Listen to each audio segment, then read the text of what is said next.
night has finally arrived. The Cubs' top prospect, first baseman Anthony Rizzo, will make his Chicago Cubs debut as WGN Sports On the U brings you Cubs baseball from Wrigley Field. Tonight it's Game 2 of a 3-game set as the Cubs host the New York Mets. Beautiful night for baseball once again. Bob Brenly and Len Casper with you as the Cubs won 6-1 last night. Anthony Rizzo started this year at Iowa, just continued to crush AAA pitching, and here he is. Well, I'll tell you, Len, you look at his last 2 years in AAA. Not only was he really good this year, he was really good last year as well. You combine those 2 seasons, 163 total games, 336 batting average with 49 bombs and 163 driven in. Probably not fair to expect that kind of production initially, but there's no question this guy is a linchpin of this lineup. A very poised Anthony Rizzo talked to the media for quite a while before the game, and he was asked about being the savior here, a label he had in San Diego last year. You know, I was a savior last year too, and that's why I think it's also easier again this year to come up. And I mean, hopefully, you know, this is just a building block in what's here to come in this city and the organization, and that's all I can say about that. I think there's a lot of good things to come, and you know, hopefully maybe we can look back, and this is, you know, one of the first steps. Not only is Rizzo here, but in the lineup, hitting third, behind Starlin Castro and ahead of Alfonso Soriano. We'll have his Cub debut coming up next.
By Budweiser, the official beer of the first inning.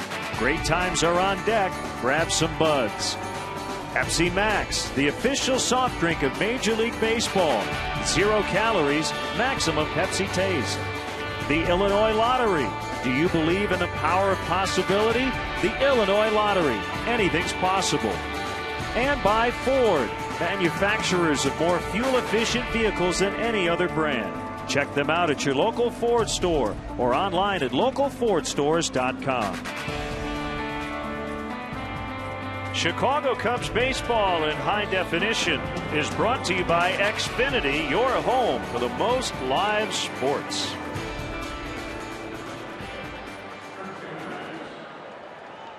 Now the Mets lineup, written out by manager Terry Collins. They've dropped 3 in a row. Kurt Neuenhuis will play center. Ruben Tejadas at short. David Wright leading the majors with a .358 average. Lucas Duda's in right. Ike Davis at first, Scott Hairston in left. Daniel Murphy plays second with Josh Tolley and Dylan G making up the battery. Let's quickly check out how the Cubs take the field defensively behind Randy Wells tonight. Brought to you by Pepsi Max, the official soft drink of Major League Baseball. 0 calories, maximum Pepsi taste. Soriano de Jesus Lajer across the outfield. Valbuena, Castro, Barney, and somebody over at first base named Anthony Rizzo. Doing the catching tonight, Steve Clevenger for right-hander Randy Wells. There's a strike. 1-1 the count on Nieuwenhuis. Wells with his second consecutive start in for Ryan Dempster. Needs to throw more strikes. Foul tip. Strike 2.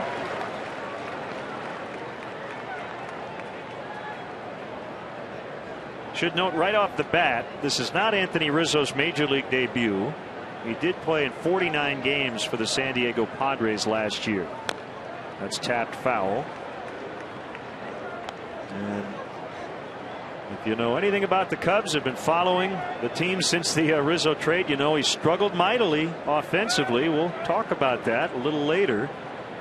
He hit just 141 with the Padres after doing so well at AAA.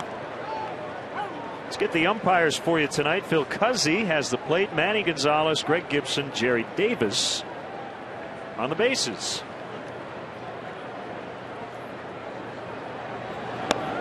Inside and a full count, 3-2. You know, Len, if you talk to the parents of Zach Cates or young Min Na, they would say that Anthony Rizzo and Andrew Cashner were throw-ins on that deal. They were the other two players involved. Right. Ball 4, and that's a leadoff walk. We'll start the game.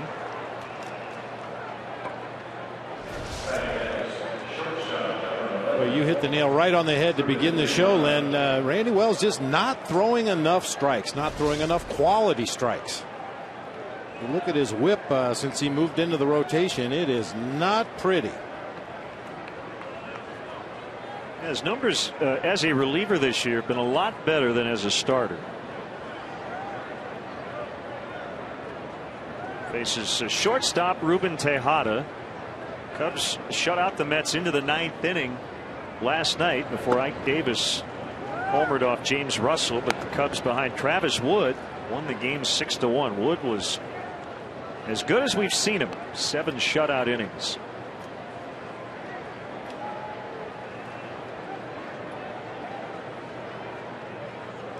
Nieuwenhuis takes off for second. The throw by Clevenger in time to get him.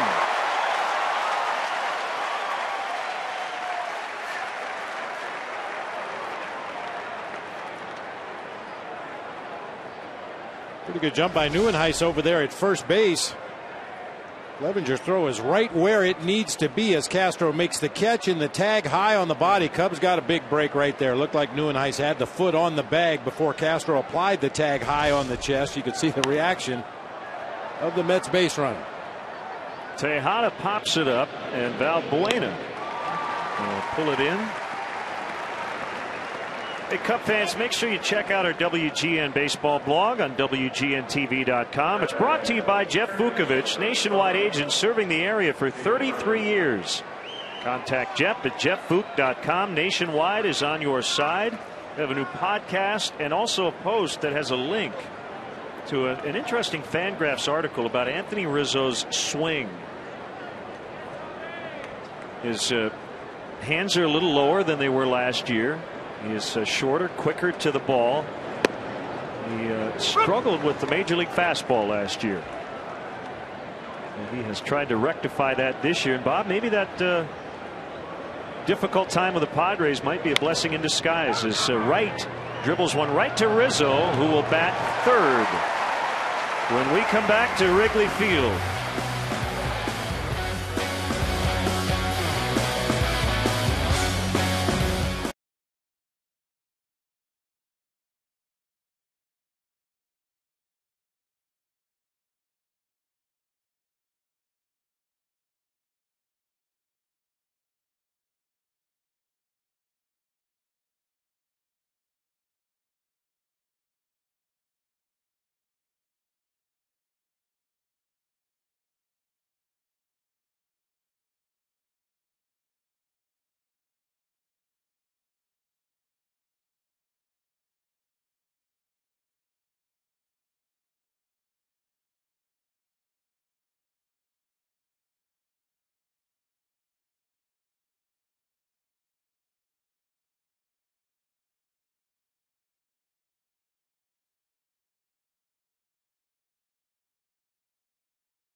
Max, the official soft drink of Major League Baseball. 0 calories, maximum Pepsi taste. DeJesus Castro, and the 10th rookie the Cubs have used this season.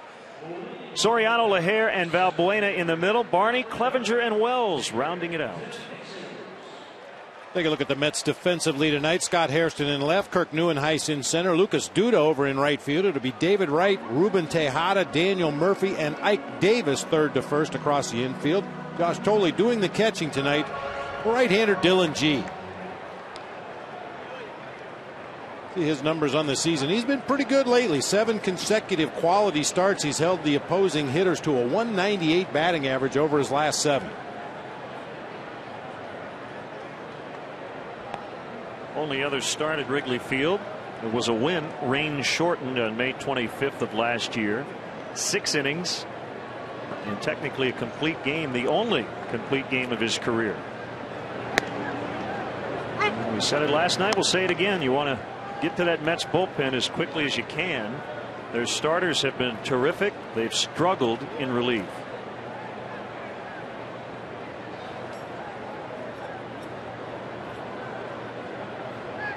Comes the 0-1 to David DeJesus. That just about hit him.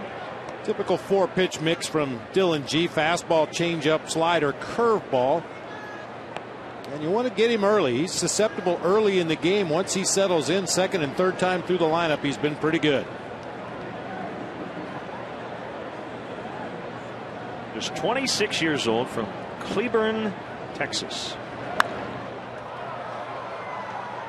Time to take a look at tonight's Mazda drive to victory, and what the Cubs need to do tonight is play team ball. Don't get caught up in the Anthony Rizzo hysteria that's going on here at Wrigley Field tonight. Everybody has to contribute.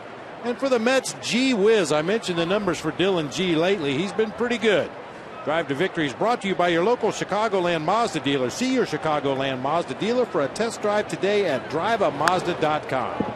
You stay up all night thinking of that line? Gee whiz. It's too easy.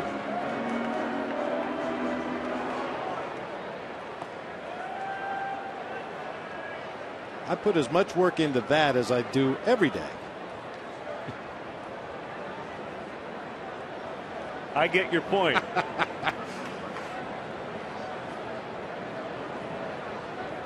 The 1-2 on the way, and DeJesus slaps one into center.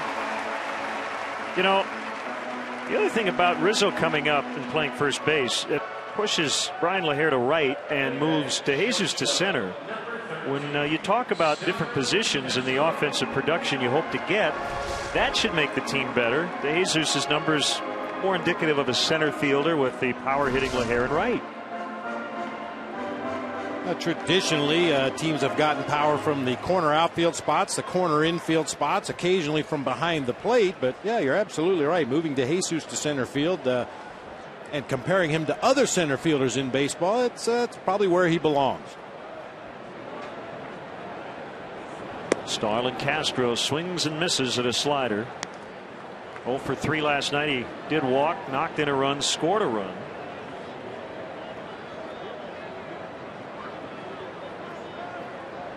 Well, go back a couple of years and think about Starlin Castro's Cubs debut. That was his major league debut. It was a record-setting night. 6 RBIs at Cincinnati.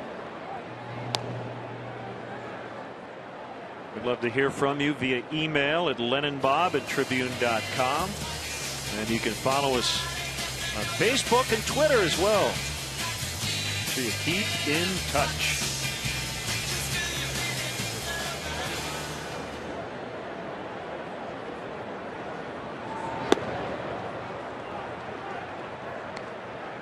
Oh, 1-2.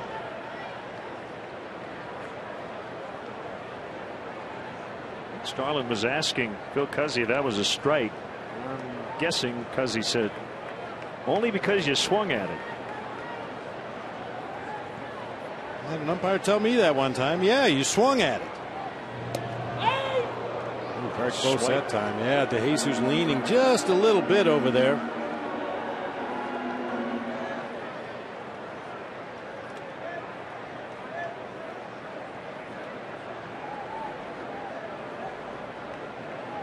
There you see our Xfinity pitch tracks. Was not a strike. Ball is going to hold up as Nieuwenhuis makes a catch for the first out. First baseman number 44, Anthony Rizzo.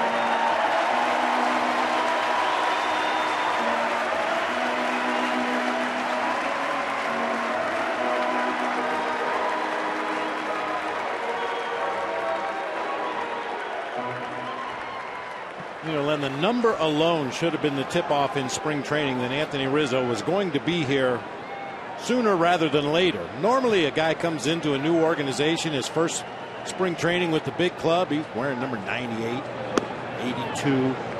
Anthony Rizzo showed up day one with number 44 hanging in his locker.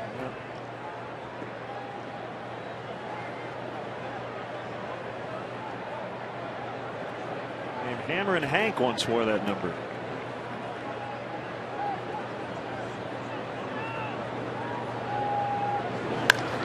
Hard on the ground, knocked down by Tejada, but Rizzo's aboard with a base hit.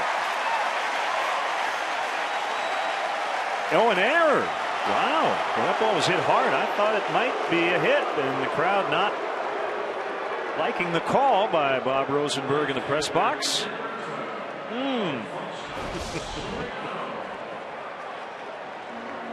Belt high fastball out over the plate. Got the barrel on it, hit it hard right at Tejada at shortstop.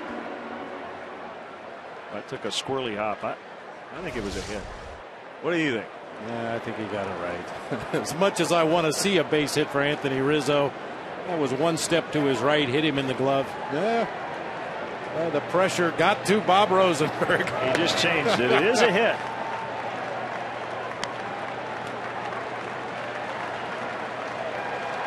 And the crowd now sees it on the scoreboard out in center.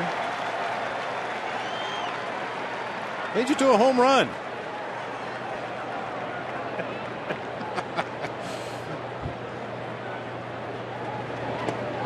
Big swing and a miss. Let's get to know Anthony Rizzo.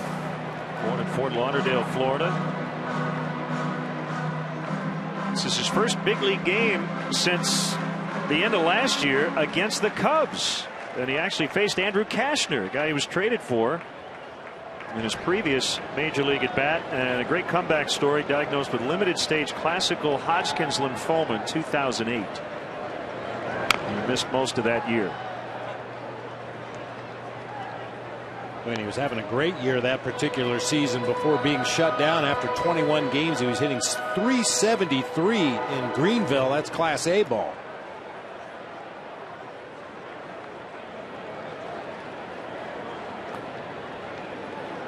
By the way, the Mets last night committed 3 errors, all in the same inning, the 7th. 2 of them were 3 base errors as Soriano strikes out.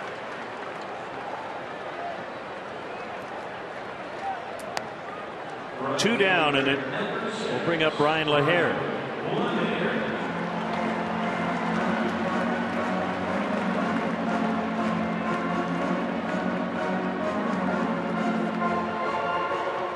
LaHare and Rizzo in the lineup together.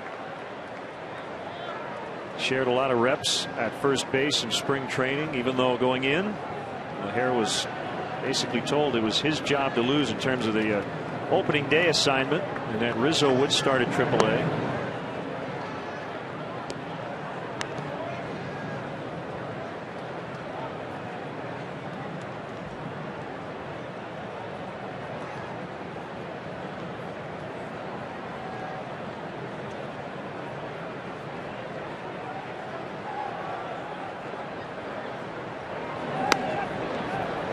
Count. He has used his curveball a lot here in the opening inning. And previous starts this season, the changeup has been his go-to off-speed pitch, but we talk about it all the time. On a given night, a pitcher has a better feel for one pitch over another.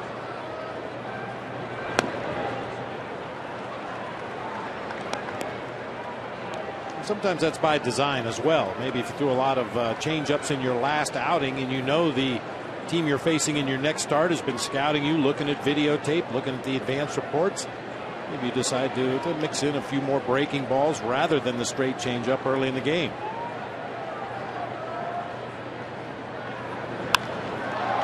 Left field. Hairston will get to the spot to end the inning. Anthony Rizzo 1 for 1 as a Cub with an infield hit. The Cubs fail to score.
Tonight's game is available in Spanish on your SAP audio setting, provided by WRTO La Tremenda, Chicago's Spanish language sports leader. 1-0 on Lucas Duda, the Mets cleanup hitter. Ike Davis, Scott Hairston to follow against Randy Wells. Sinker misses low and outside. 2-0 to Duda.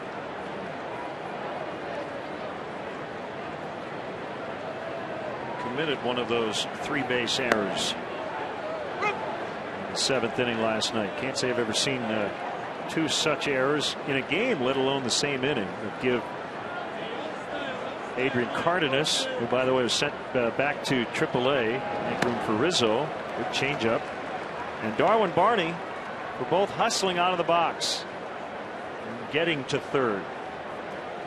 A little bit tougher play for Lucas Duda. He had a long way to run to get to the ball that he kicked into foul territory. Lined right to Rizzo.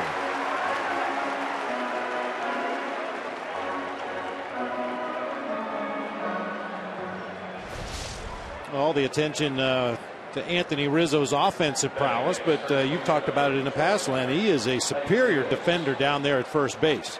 Not really tested much on this head-high line drive, but what we saw down in the Cactus League, he covers a lot of ground for a first baseman. Very soft hands, picks the ball out of the dirt extremely well.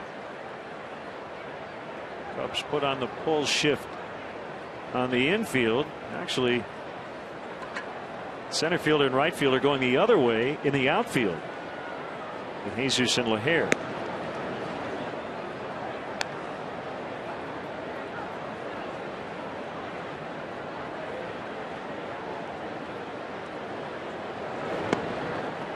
Change up, swing and a miss.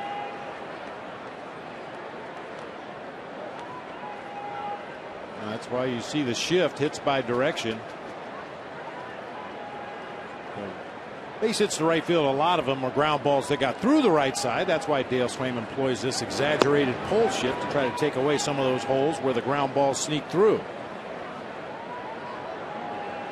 Davis made his big league debut against the Cubs, had 2 hits back on April 19th of 2010. That's low, 3-1.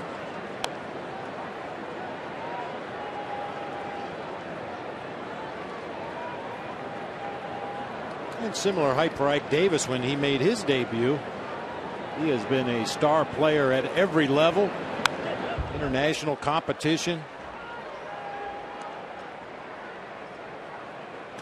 Big time offensive player. His career has kind of been short circuited by injuries, especially that broken ankle he suffered last year. Well, he's 3 for his last 19, but all 3 of those hits have been home runs. Popped into short left center. It's going to be Valbuena, the third baseman, calling off Starlin Castro. Watch the Cubs take on the Mets tomorrow at 1:20 here at Wrigley Field. Be sure to arrive early. The first 10,000 fans will receive a Cubs picture frame, compliments of Canon. For more information and to purchase tickets, visit Cubs.com. Good matchup on the mound. John Neese and Jeff Samardzija.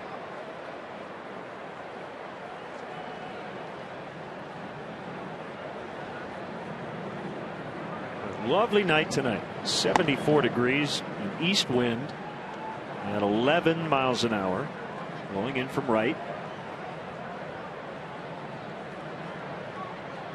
Scott Hairston, 7 of his 9 homers have been against lefties. They overshift to the left on the infield and the outfield against Hairston. He's a pull hitter. No doubt about it. Wants to hit that ball in the air to left field. A little bit of lift in his swing. As he pulls that one into left for the Mets' first hit.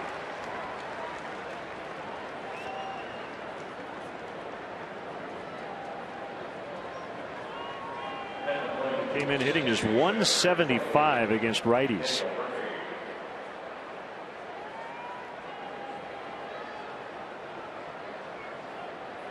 And now Daniel Murphy, the second baseman.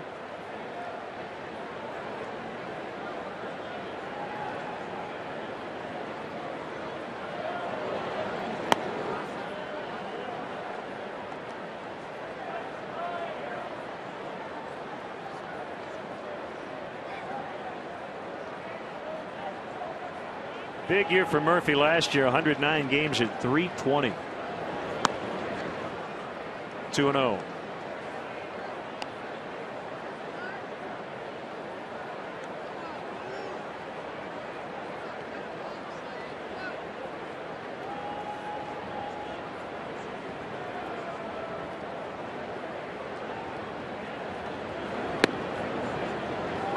It's at the knees for a strike.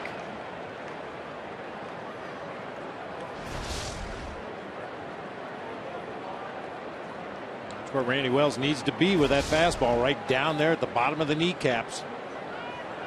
Contact will more than likely result in a ground ball. That's what Randy's looking for.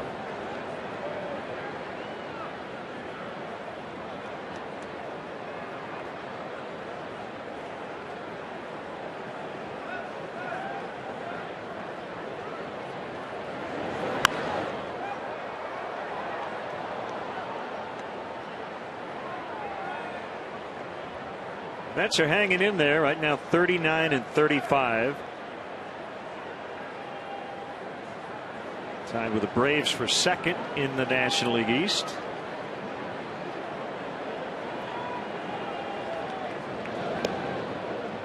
Check on Hairston, who's back in plenty of time. Terry Collins, second season with the Mets.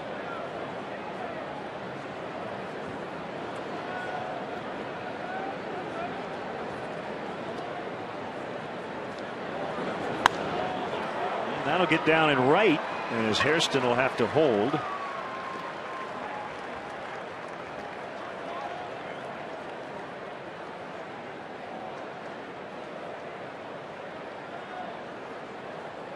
Even though that ball wasn't struck particularly well, it was a pitch that was up and out over the plate again, belt high. Murphy just reached out and hooked it back into right field.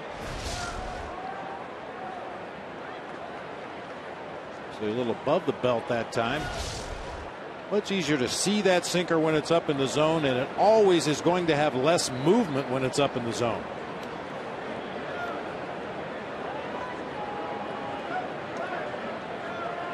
Brings up Josh Tolley, the catcher. He swings away, and it's a foul pop. Valbuena will not have a play.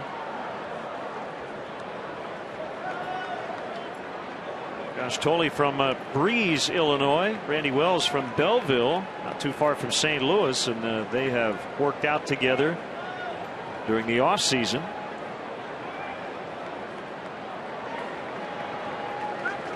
Consider Tolley has caught some bullpens for Randy Wells. He knows his stuff. Yeah, probably so.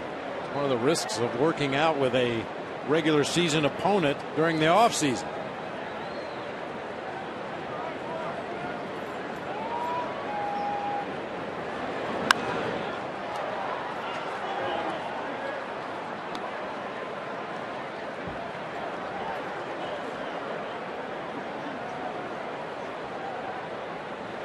Back-to-back two-out singles for the Mets here in the second.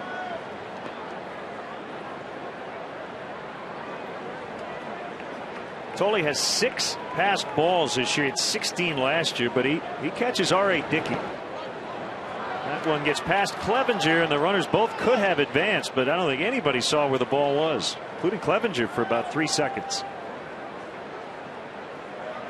Now you really have to take those pass ball numbers into consideration. The pitchers that a guy is catching on the staff. We talked about it with R.A. Dickey the other day. There was an article in the New York Times this past Sunday about Dickey, and it talked about, oh, geez, now I'm blanking on his name. It'll come to me. Okay. Catching for the Texas, Gino Petralli. Gino Petralli, yeah. Yeah, catching Charlie Huff down in Texas. Had 35 pass balls one season. 32 of those came with the knuckleballer on the mound. Well, how about Dickey? 105 innings, has 1 wild pitch, only 24 walks. If the season ended today, R.A. Dickey would win the Cy Young. Cubs will not face him in this series.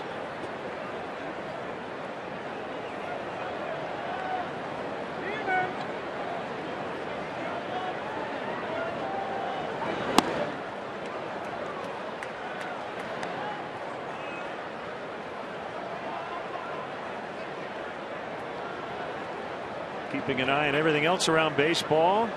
We'll keep a close watch on Bronson Arroyo, who's no-hitting the Milwaukee Brewers through 6. They're scoreless in the bottom of the 6th. Full count, 3-2. Marco Estrada has given up 2 hits, has struck out 10 for Milwaukee. Pitchers aren't supposed to dominate in that ballpark, not in the middle of the summer. Great American ballpark.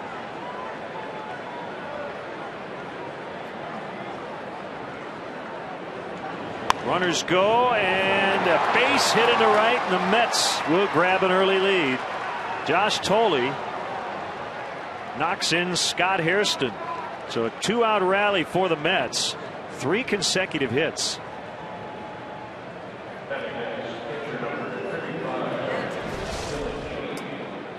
Battling at bat that time by Tolley. Man, got a hanger, slider right in the middle of the plate, bangs it past Anthony Rizzo into right field for an RBI base hit.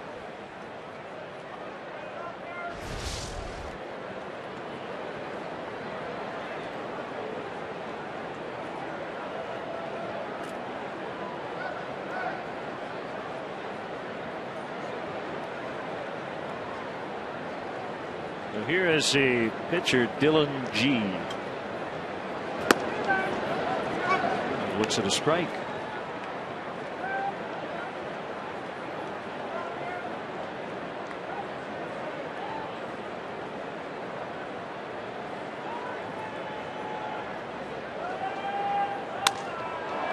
Broken bat floater, base hit. Another run in. Murphy scores 2-0.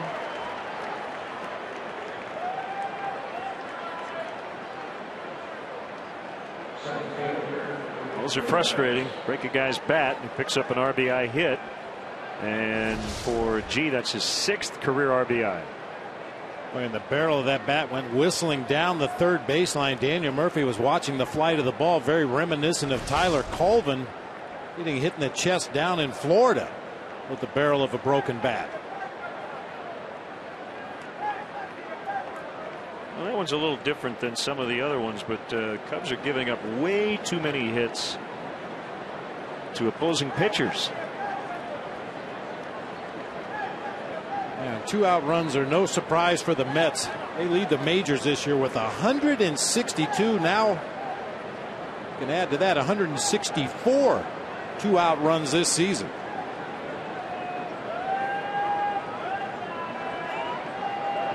Neuenhuis fouls into the upper deck behind third.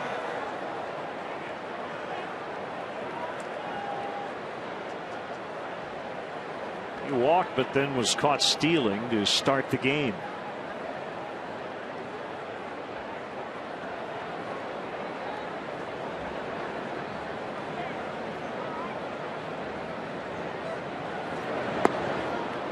Swing and a miss on a changeup. 0-2.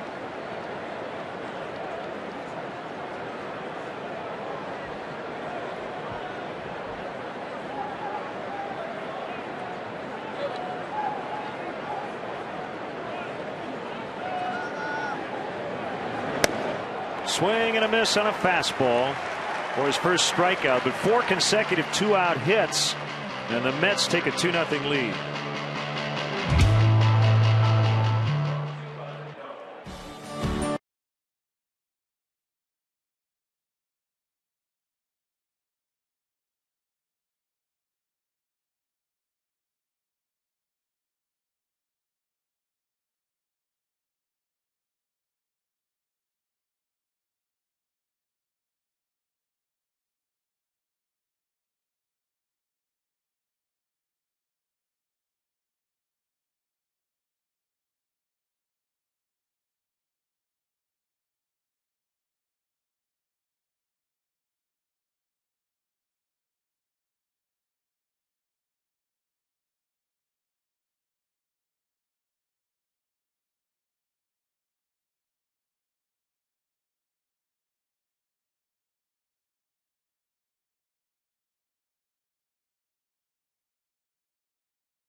That's tonight's Illinois Lottery Anything's Possible moment. Opening day 1994. Carl Tuffy Rhodes with 3 home runs off Dwight Gooden.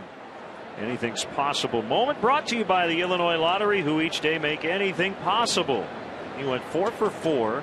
Also reached on a walk. That was by far his shining moment in the big leagues. But Tuffy Rhodes then had a great career in Japan.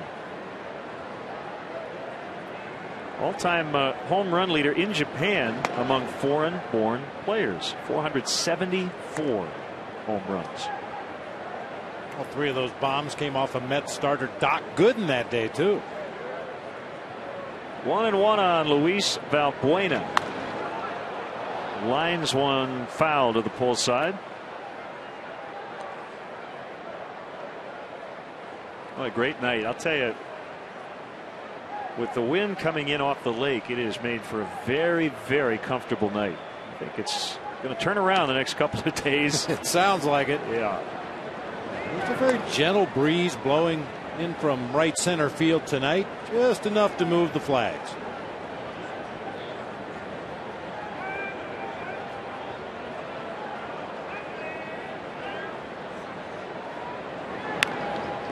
A bouncer backhanded by Wright from foul territory cannot get Valbuena. Good effort by David Wright. And good hustle by Valbuena as he legs out an infield hit.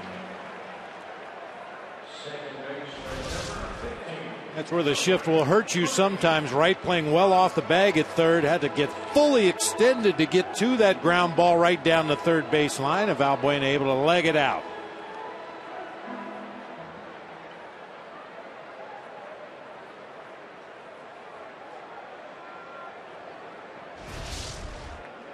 I love it when the batter runner helps the umpire make the call. I've been known to help a little bit up here myself. Have you ever seen a guy pass first base and go and give the outside? No. Now he got me. No.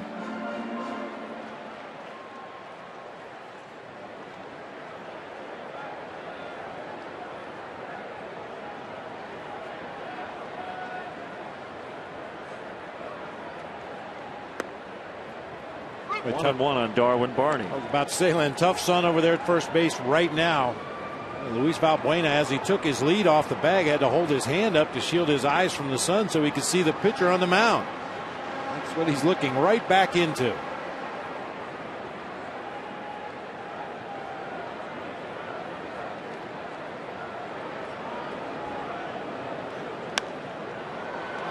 Pop up off the fists, and it'll be the pitcher G to make the catch. Hey, Cubs fans, if you want to manage a game along with Dale Swaim, log on to WGNTV.com right now and click on the WGN Sports Game Zone banner to connect to all the up-to-the-minute stats and information while you're watching at home. Game Zone is sponsored by The Great Escape, pools, patio sets, play sets, hot tubs, and more. Now the catcher, Steve Clevenger.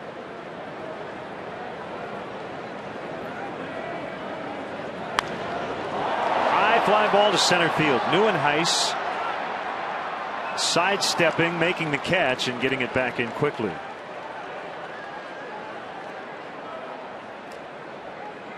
Two outs, and that'll bring up the pitcher, Randy Wells.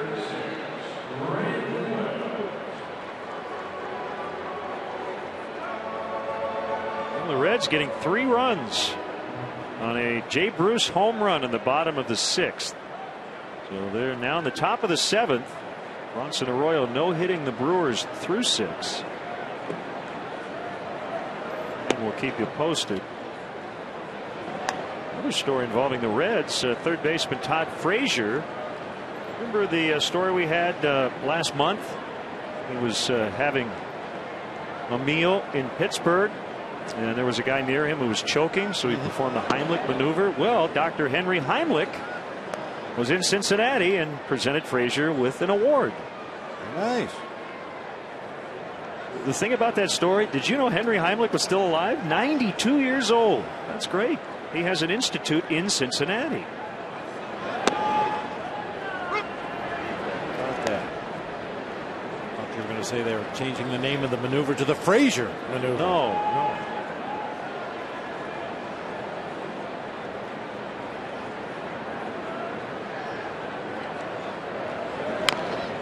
Wells bounces foul.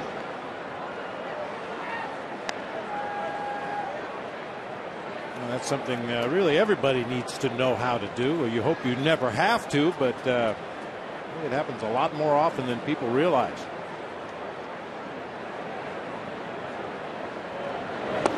Swing and a miss to end the inning. Second strikeout for G, who has a 2-0 lead after 2.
of their order.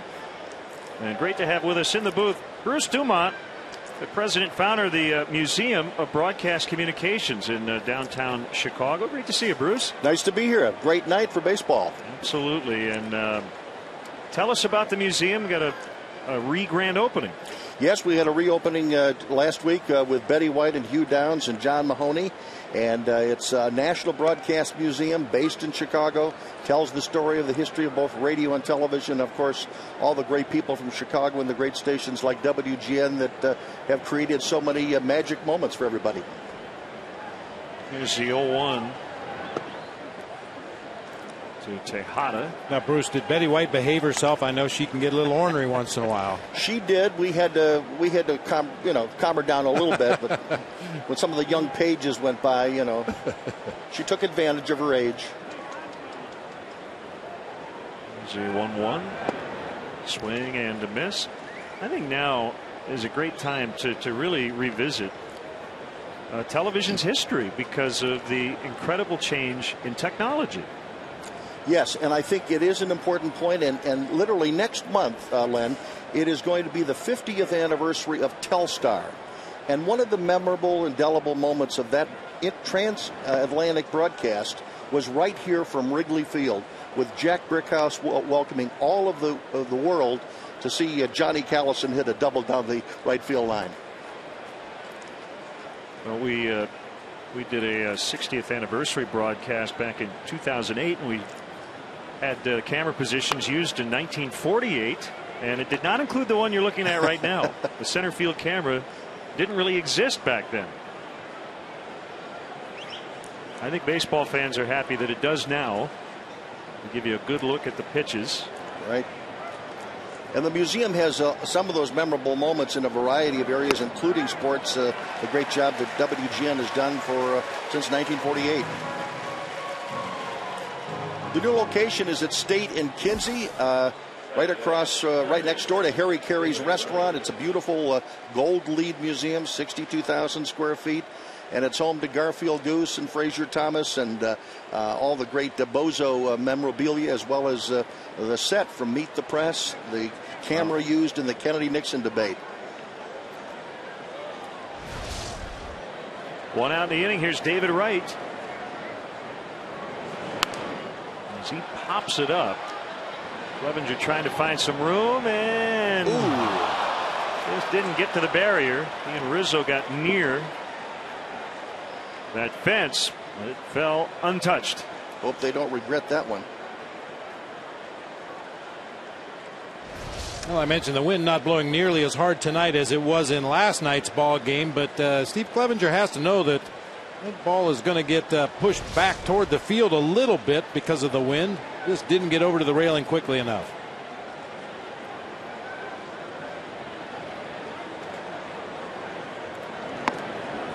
So we want to encourage everybody to go to museum.tv. And I've been cruising around the website, and it's great, and it makes you want to come to the museum. There's no question about it. Big swing and a miss. One of our prized possessions is the chair made from Louisville Sluggers for Jack Brickhouse's 5,000th broadcast. Wow. We have that, and we have that gawky brown WGN sports jackets that they used to wear in the 70s. And WGN, you mentioned a Bozo exhibit, WGN, a big part of the museum, and a lot of the physical things you have, how do you acquire them? They're all donated? They are donated, but they're generally donated by the stagehands, by the producers, by the people that work behind the scenes, and they're the ones that sort of know history when it happens, and from all stations, that's where the vast majority of our material has come from. Did the late Ron Santo donate any broken headphones?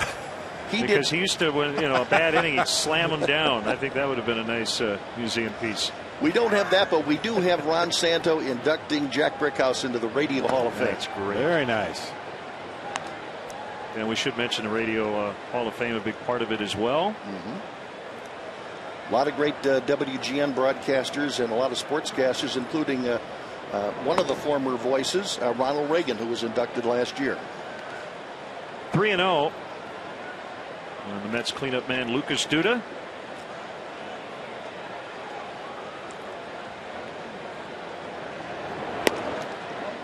And that is ball 4 as the inning continues. Well, we like to call this place a museum. Wrigley Field. It is historic. Talking about the variety of public programs we're going to have on the 28th of July, it's a Saturday afternoon, we're going to invite back television's first blonde bombshell, Mary Hartline. If you were of my generation, you grew up thinking about Mary Hartline, the star of Super Circus, and she's going to be back with a lot of the memorabilia, which she was one of the first shows to be merchandised back in the late 40s and early 50s. So that's the 28th of July at the museum. Big swing and a miss by Ike Davis. Noticed a little extra smile on your face as you mentioned the blonde bombshell there, Bruce. She can still fit into the costume. Oh. That's what's amazing, and I don't know whether we're going to ask her to do that on the 28th, but it's in the dirt to Davis. She was many a young boy's dream come true, Bob. Okay. Randy Wells has struck out 2 here in this inning. He walked Duda with 2 outs. Facing Ike Davis. And that one way outside. Well, we gave you the numbers an inning ago. The Mets just don't know when to quit. Very explosive team with 2 outs in the inning. Randy Wells really needs to focus and make good pitches here on Ike Davis.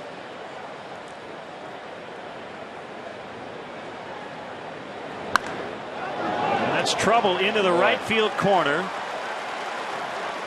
LaHare will pick it up, and Tim Tuffle was going to send the runner, but Duda stopped. Wow.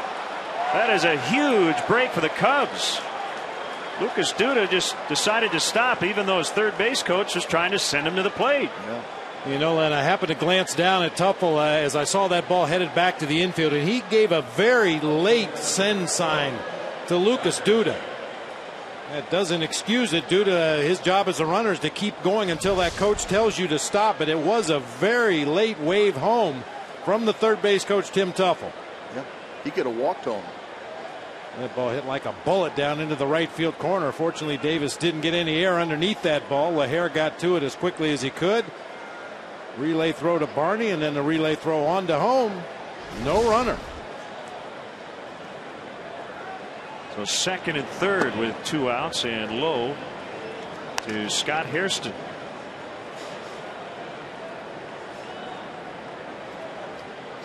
All right, Bruce, how far back in terms of radio collection does the museum go?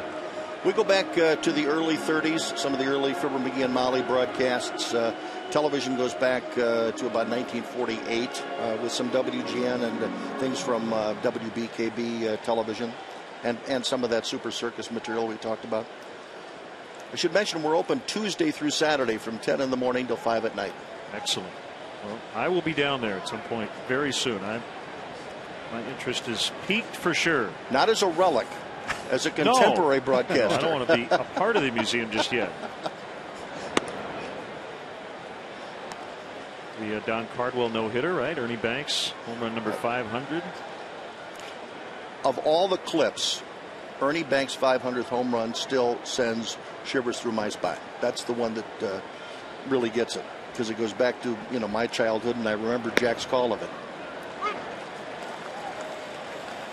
That and the blonde bombshell. 2 things, yes, two things I remember. Maybe a couple more, but that's about it. Oh, there we go. There it is. Oh yeah. The camera's going to go in and out here a little bit. There you go. Shot home run for number 500. 3-1 now on Hairston. Well, Randy Wells is a little trouble here getting that third out. He got the first 2 in the second. But then the Mets came up with 4 consecutive singles. He struck out Tejada in right here in the third, but then walked Duda. Davis doubled. And now he's 3-1 on Scott Hairston. And he takes that one for ball 4 to load him up. Bruce Dumont, thanks for stopping by. And again, go to museum.tv, the Museum of Broadcast Communications, and make sure you check it out in downtown Chicago. Thanks for stopping by, Bruce. Thank you very much, Bob. Nice meeting you. Bruce. Nice to meet you, too. So Randy Wells now in a bases loaded jam with 2 outs.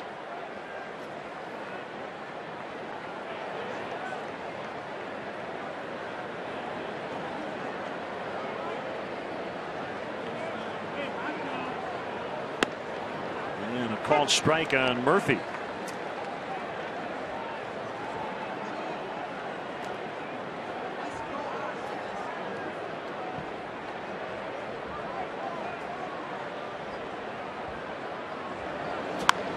Fouled off.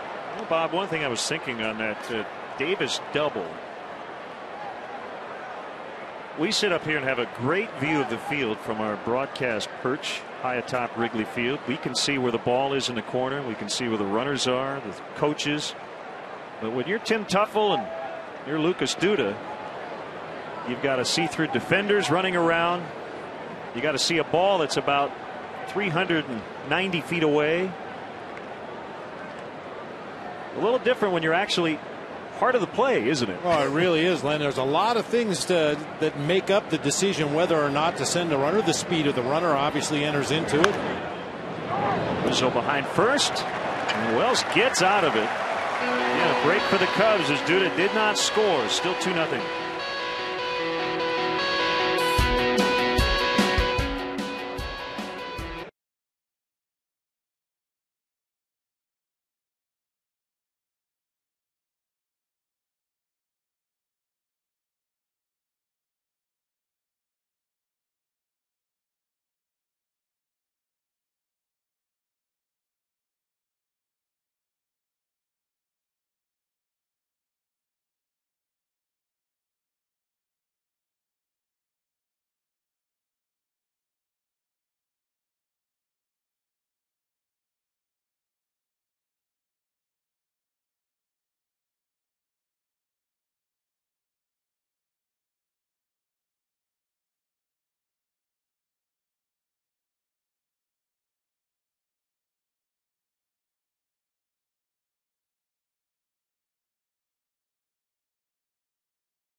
By Captain Morgan. Raise your glass, always in moderation, to life, love, and loot. Arnie Friedrich and members of the Chicago Fire professional soccer team will handle the stretch tonight.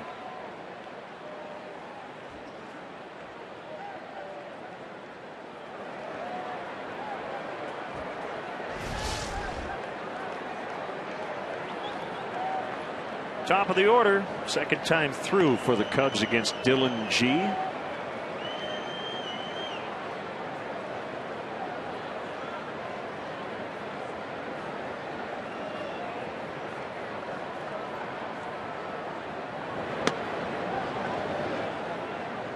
I was talking about the Mets starters. They rank 4th among all 30 teams in terms of starter ERA at 3.54. And since May 20th, you go back a little over a month, they have 4 starters in the top 25 in ERA in the National League. R.A. Dickey is first, 0.99. Neese is 8. G 21st, and Santana, Johan Santana, 24th. It will always give you a chance to win. Necessarily the case with the Mets bullpen, but those top 4 starters have done their job. Ripped into right. And David DeJesus is 2 for 2. Well, David DeJesus has really benefited from the addition of Anthony Rizzo into the lineup.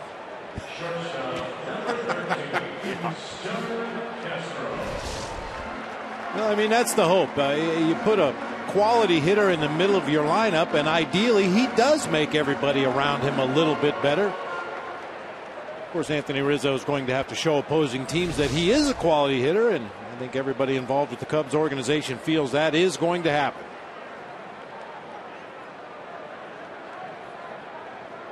Just talking with general manager Jed Hoyer, who knows Rizzo as well as anybody. He traded for him while he was with the Padres and comes to the Cubs and ultimately brings Rizzo with him. And he said this is really about a career. It's not about the next 2 weeks. You know, so whether Anthony hits 500 over the first 10 games or goes through a 1 for 24, it's not about the short term. Sometimes hard to remember that. We all struggle with that. Dale Swaim even talked about it last night after the game about how everybody in this game, we all do it. You look at spring training and you start to make determinations. This guy can play, this guy can't play. This pitcher can't pitch, this guy can. I mean, think about the Travis Wood deal, Sean Marshall. If you based it on spring training, everybody says one of the worst deals the Cubs have made in the last 20 years. Well, take a breath. It takes time. That's why the draft is frustrating to evaluate, because it takes forever. I mean, right now, really, Bob, we should be evaluating the 06, 07, 08 drafts, not the 2012 draft. 3-0 on Castro. Baseball is obviously a hugely different sport in that respect. You think of the NBA and the NFL, guys that are high draft picks are usually starting for their teams the next season. In baseball, it generally takes some time for guys to get their legs underneath them, get used to the grind of playing every day as opposed to 3 or 4 days a week. Learn your own strengths and weaknesses. The competition is obviously much better than you've ever seen at any level. Wow. That's a pitch every pitcher wants, but normally doesn't get. 3-0. 3-0 Yep. automatic strike. If it's close to the zone, most major league umpires will give the benefit of the doubt to the pitcher.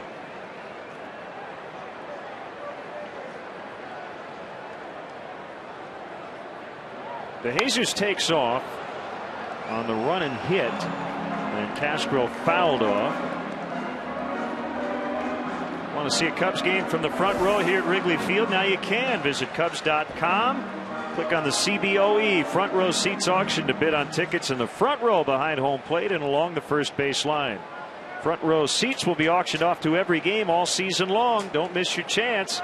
Go to Cubs.com and check out the CBOE front row seats auction today. Jesus will go again on the 3-2, low and away, ball 4. So Starlin Castro, who last night took his first walk in 3 weeks, has walked in back-to-back contests, and it brings up Rizzo with 2 on and nobody out. You know, and as hard as this may be to believe for Cubs fans out there, if Starlin Castro can continue to be patient, get those 3-1 counts, 3-2 counts, more predictable fastball counts, he could even be a better hitter than he's shown up to this point. Dan Warthen, the Mets pitching coach, is out. The no-hitter over, by the way, for Bronson Arroyo. Gave up a double to Taylor Green with 1 out in the 8th, and actually the Brewers have now scored twice, 3-2.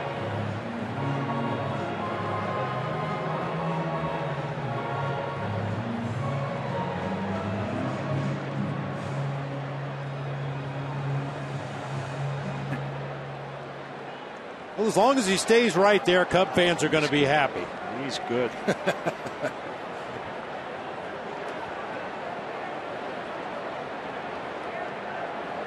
have to think he'll get a good pitch to hit at some point in this at bat. Ball 1 outside. And Rizzo has definitely made adjustments since we saw him down in the Cactus League, carrying his hands much lower now, standing even more upright than he was down in spring training. A little more direct line to the baseball when you carry your hands that low.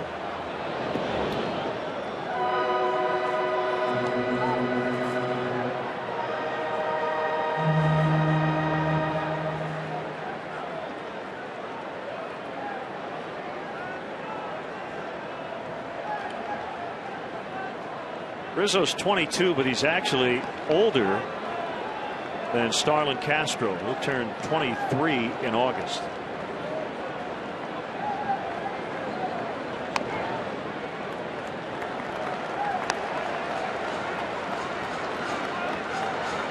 Oh, yeah. Those counts in your favor. That's the real benefit of having a great eye for the strike zone, is putting yourself in those counts where the pitcher becomes more vulnerable, where you can really take aggressive swings. I had a chase to bad one that time. Like a changeup down from Dylan G. A really good pitch for him. A lot of late movement. Rizzo just able to get a piece. He did comment that spending a few extra weeks at AAA was beneficial. Felt like he was still getting away with stuff at AAA that he won't get away with here. 2-2 to first. And Davis steps on the bag, second and third. Now with one out, so he wanted to do some damage. He didn't, but he did put two in scoring position, and those are the tying runs.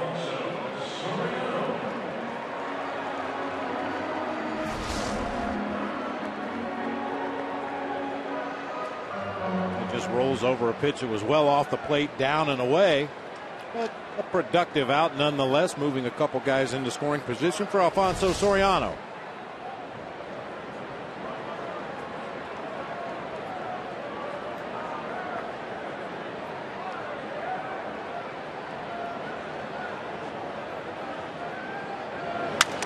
Broken bat roller will get a run in as Soriano grounds out to Murphy. De Jesus in, it's 2-1.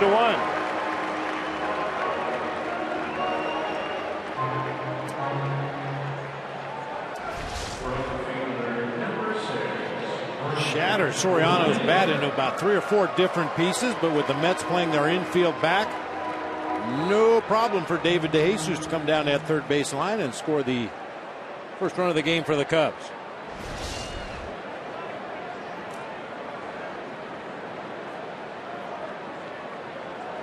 Alaher with Castro at third.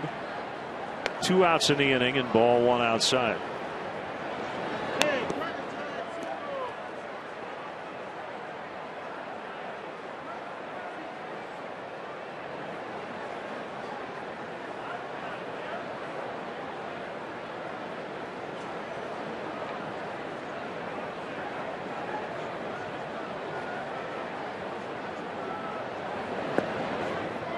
Way wide again.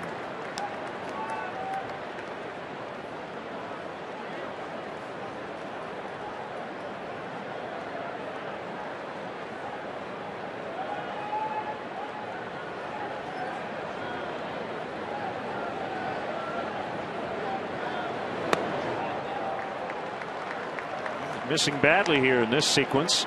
3-0. Will all 3 even show up on pitch tracks? Barely. Getting up there into our Xfinity banner.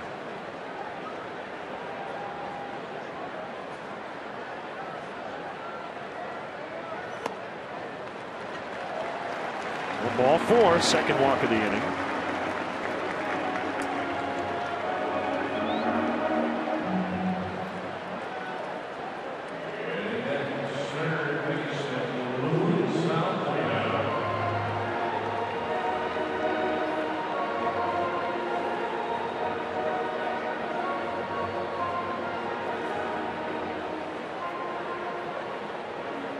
Kid's got your initials on his back.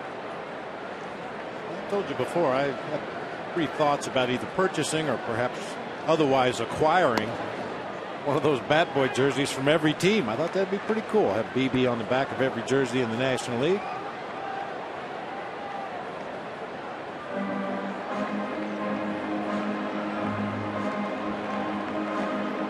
Some of the ballparks in the National League, the Bat Boys actually have their names on the back of the jersey. Pretty fancy. Yeah.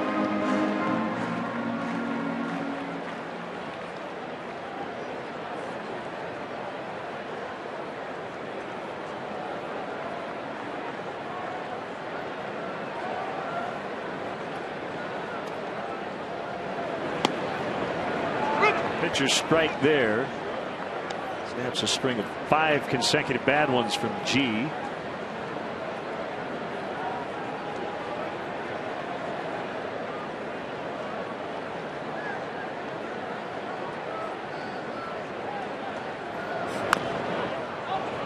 It's foul.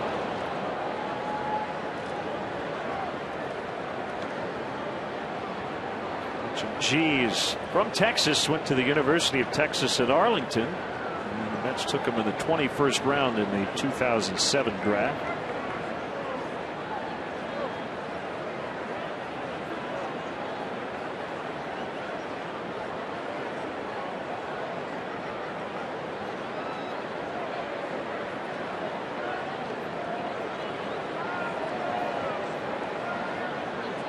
One and two to Valbuena. Deep to right. Off the wall. Castro in to tie it up. It's a double for Luis Valbuena.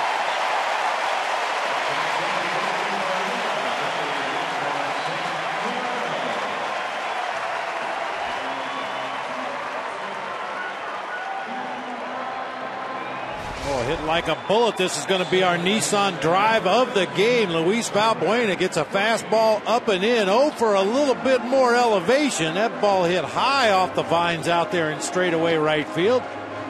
A ringing double for Luis Valbuena. Get to a Nissan dealer for great deals on innovation. You can count on innovation for all.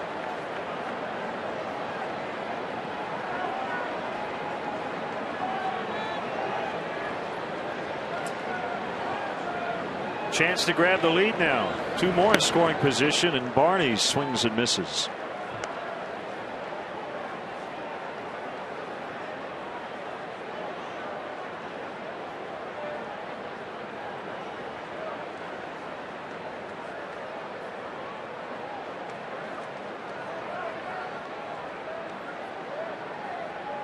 Kick the 0-1. Ground ball up the middle. And a base hit.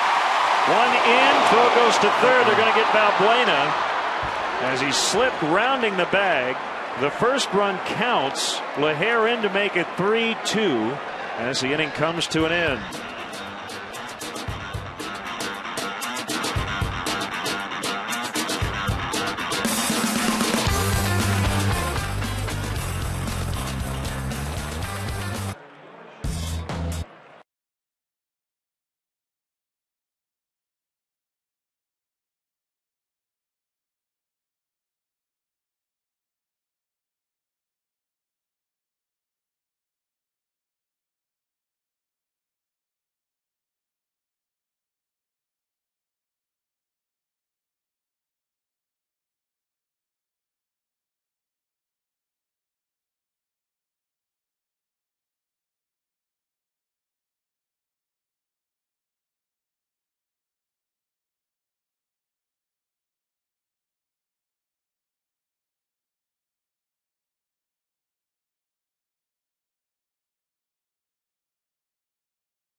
The Expos and these New York Mets from 1974 to 1992, the late Gary Carter. 11-time All-Star, 3 Gold Gloves, 5 Silver Sluggers, 324 career home runs, and one of the nicest guys you will ever want to meet. He's going to be sadly missed. Xfinity Home offers state-of-the-art features that help you stay connected to your home and family anytime, anywhere. See that number 8 patch with Kid above the numeral. As Tolley pops it up over near the Cub dugout, and Valbuena had it and then didn't. Looked like he took his eye off it at the last second and could not make the catch.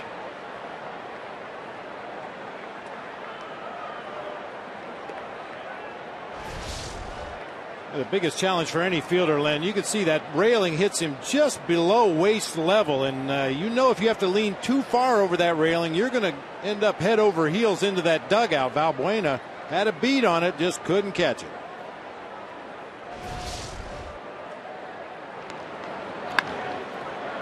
Into center and a base hit. So Tolley's 2 for 2.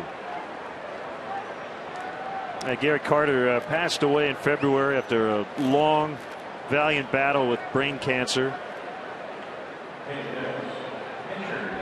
It's a huge part of the '86 champion Mets. Was the All-Star starting catcher on the '84 NL squad. Bob was a member of that team.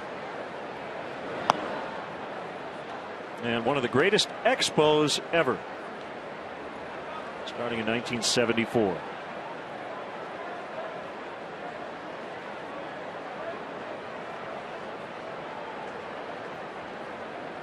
You know, you think about as G takes ball 2, Andre Dawson and Gary Carter, and obviously Bob Cub fans are thrilled Andre Dawson spent part of his career in Chicago, but you know, it's really good they both spent time in big markets because they were overlooked for so long in Montreal. You're absolutely right.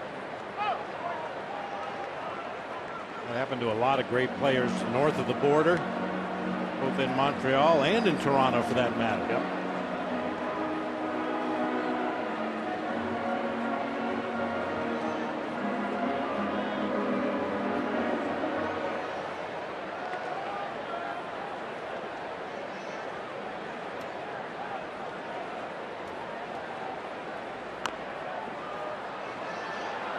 Kicks foul, 2-2.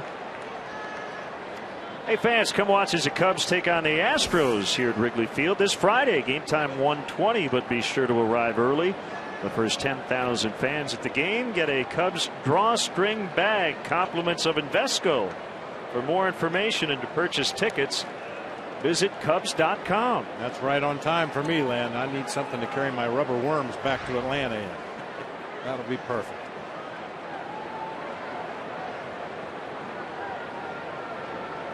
Just gonna let that comment hang there for a while. G pulled the bat back, 3-2. Fishing. Well, I know that. Artificial rubber fishing worms. I thought you were an authentic guy. I mean, this gets into the real or fake Christmas tree discussion. You don't want to harm any worms? No. The making of this documentary? Not at all. Okay. Ball 4. Another, man. Cardinals sin there, walking the pitcher who's trying to give you an out. So 2 on, nobody out. Wells victimized by the dropped foul pop, but then walking G. And here comes Dale Swain. He's got Scott Maine loosening. And he's going to ask for the southpaw.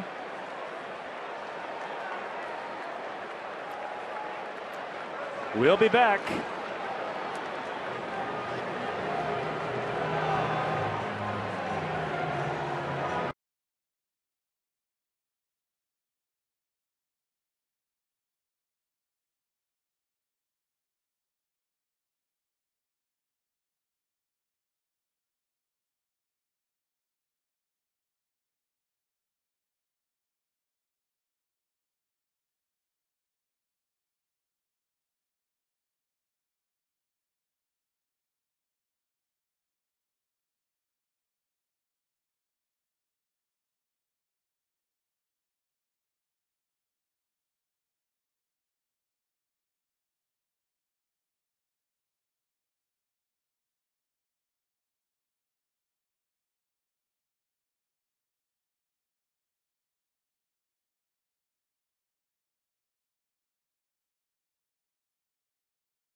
Last year I didn't struggle at all in the minors, and getting called up and trying to do too much, and I guess that my youth showed. And at the time I didn't think I was trying to do too much, but looking back on it, this off season, getting time to sit down, I thought long and hard about it. I still thought about even the minors this year, just about what happened, and little things would happen down there that happened last year that I would correct right away, and it just learned a lot from it, and just ready to move forward.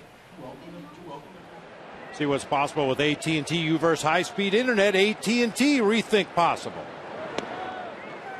Kurt Neuenhuis showing bunt against Scott Main. It's going to be a bullpen night tonight. He comes on with nobody out. Cubs clinging to a 3-2 lead in the fourth. You've got Tolley at second. G is at first.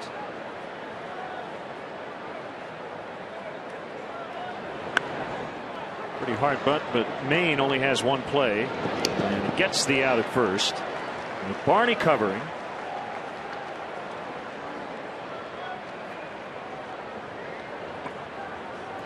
And for Randy Wells, just way too much traffic on the bases. In his last start against the White Sox, he went 3 2/3, gave up 5 hits and 4 walks, so 9 base runners in his 3 2/3 tonight.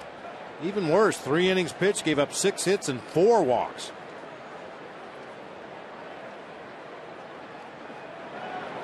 That's left 5 on base in the second and third combined. Wells leaves with the lead but can't get the win. Ruben Tejada. Ball 1.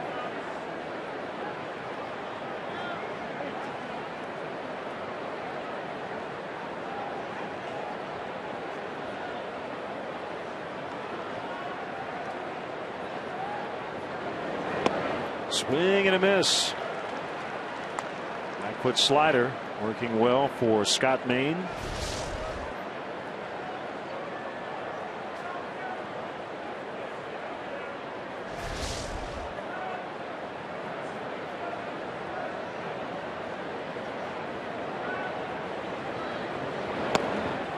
How about Carlos Zambrano's line tonight for the Miami Marlins? They're down 5-2 to the Cardinals in the bottom of the 8th. He went 6 2/3, gave up 7 hits, 5 runs, all unearned. He walked 5, struck out 5. The Marlins with 2 errors. He's made 1 through 125 pitches in that game. Left field, but it's going to be foul. Marlins continue to struggle. Cardinals came back late and beat them in extras last night 8-7. So the Fish have dropped 16 of their last 19. And trailing again late. And judging from some of Ozzy's post-game comments recently, you get the feeling that he is very near an eruption of Mount St. Ozzy. We've had team meetings, one conducted by the owner, Jeffrey Loria. Well, one thing about that team, it's not going to be boring. No. Full count, 3-2.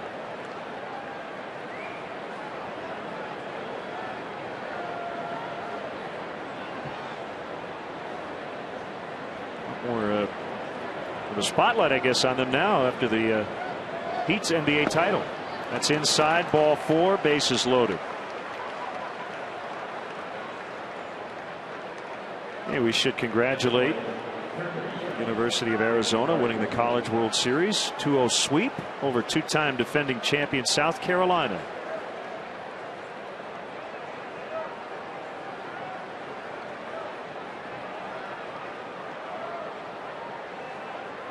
Well, not the situation the Cubs wanted to be in, facing the Major League's leading hitter David Wright with the bases loaded. He's 0 for 2. He's hit in 15 consecutive games. 0 for 3 in these situations so far this season. And ball 1. Haitian hitter.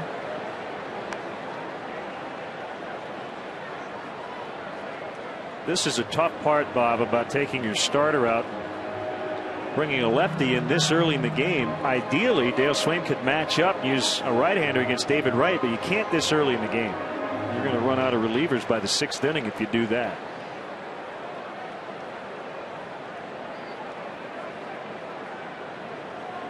And with that in mind, nobody up right now in the Cubs pen. Scott Maine has to get out of this inning. 2-0. David Wright is one of those kind of hitters that really makes no difference. He hits .355 against lefties, .359 against righties.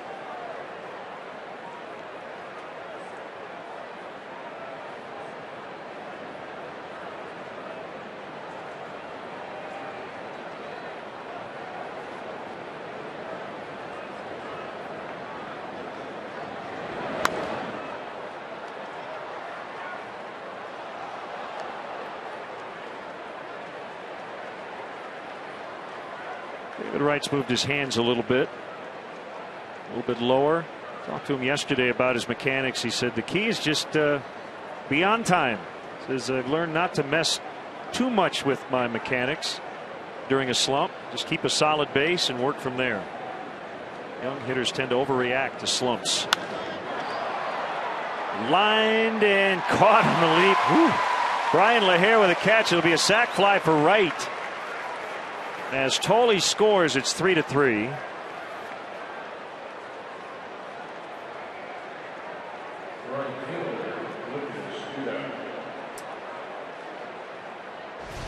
Well, those things you said about David Wright is what make him such a dangerous hitter. A line drive right to Brian LaHare in right field. I mean, he hits the ball from foul line to foul line with authority.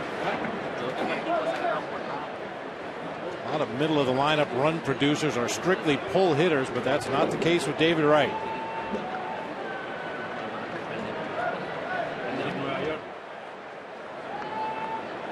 Here's Duda. Ball one outside.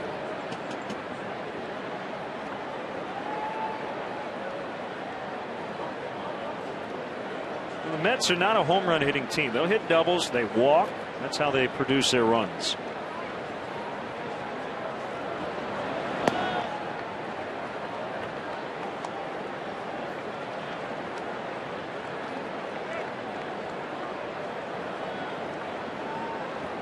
Actually, probably they're hitting more home runs than they would have in the past because they've shortened some of the fences at Citi Field. We're going to look at it next weekend in New York before the break.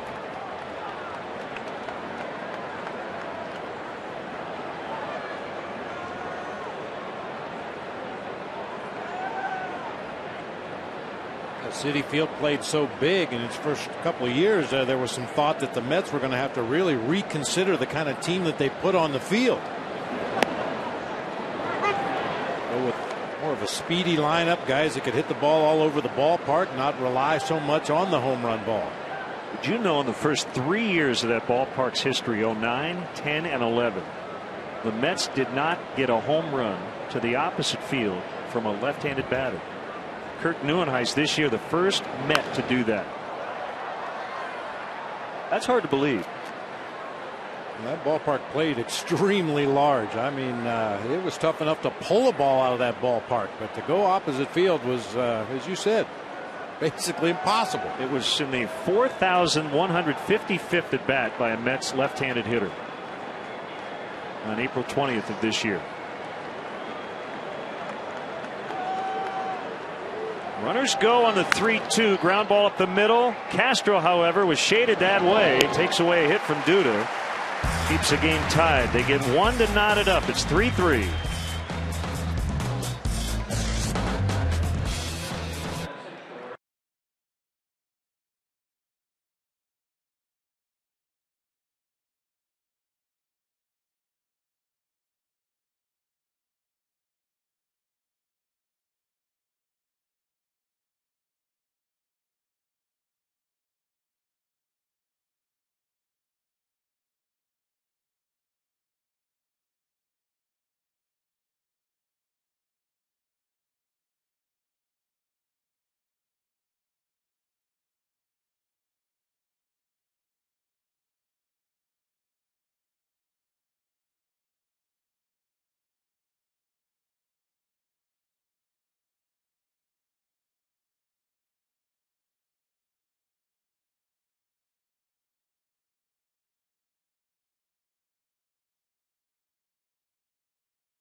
WGN TV is brought to you by Bud Light Lime-A-Rita, the ready-to-drink margarita with a refreshing twist of Bud Light Lime.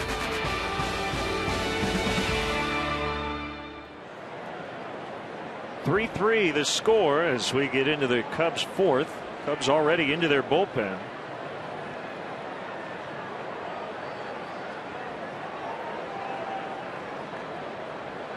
I'll tell you, Len, that's one of the toughest decisions a manager has to make, determining whether you think your starting pitcher is going to settle in and start to throw strikes and keep runners off base, or is it going to continue to slide down the hill. He'll swing tonight at seen enough and goes to his bullpen early. Well, the other thing was Randy Wells had thrown 79 pitches to get 9 outs. 0-2 to Clevenger.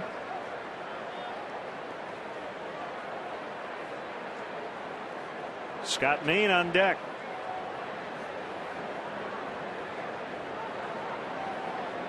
I believe Scott Main's ever hit in the big leagues.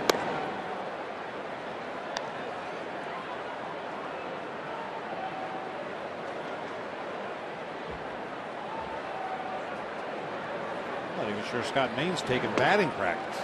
Usually it's just the starting pitchers that get to take regular batting practice, and only for home games at that.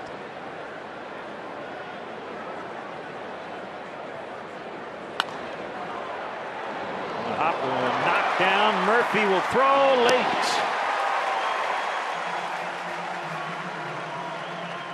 It's a hit for Clevenger.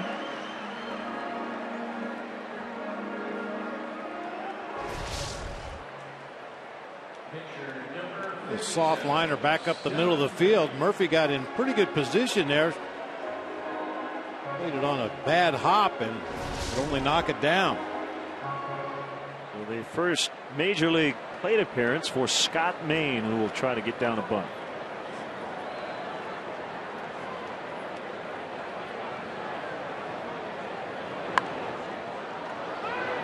Just foul.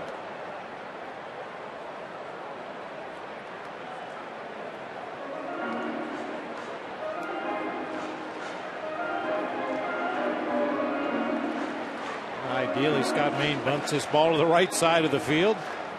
That is technically true. He does not have a sac bunt. He will after this pitch. It's his first opportunity.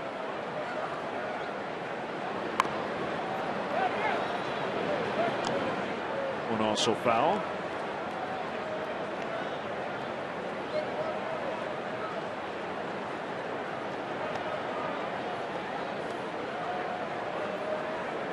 Yes, we see you.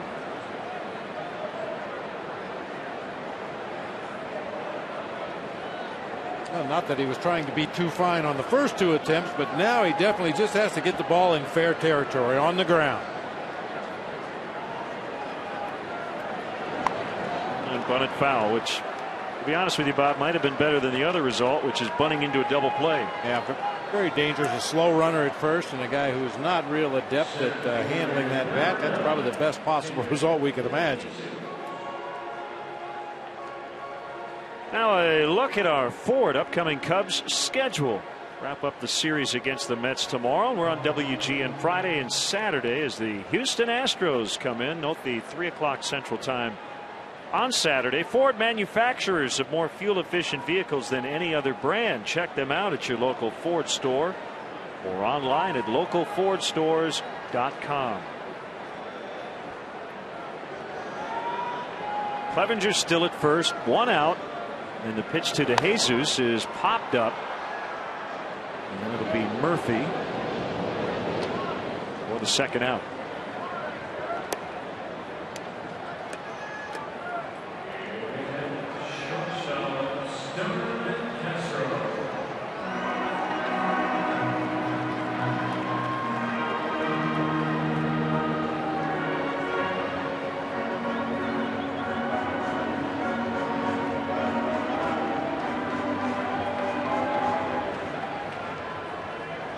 Castro right at an even 300. Walked and scored in the 3rd inning.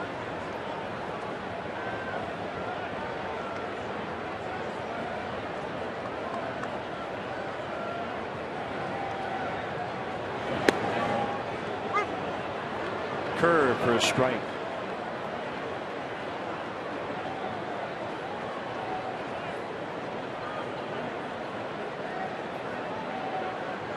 Starlin fired a handful of sunflower seeds in his mouth right before stepping back into the box to face this 0-1 pitch.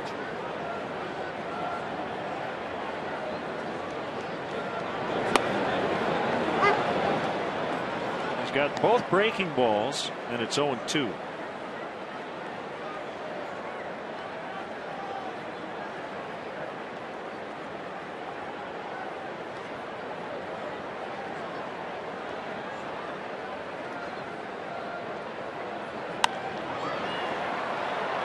Shallow center, diving attempt, no catch. It's a hit. Clevenger to third. On a bloop single by Castro, and that'll give Rizzo a chance with 2 on and 2 down. Late break by NYN gave it a good effort. Couldn't come up with it. Full swing by Starlin Castro. Sounded like he got jammed or perhaps hit it off the end of the bat just a little bit, enough to fool the Mets center fielder, who froze initially and then tried to come charging in and make the catch. But the Cubs will have him on the corner for Anthony Rizzo.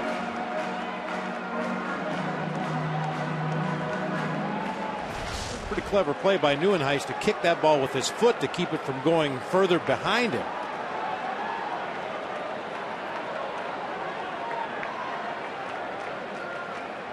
First and third, and the pitch, swing and a miss on a change. Rizzo with an infield hit in his first at bat, grounded out to first in the third.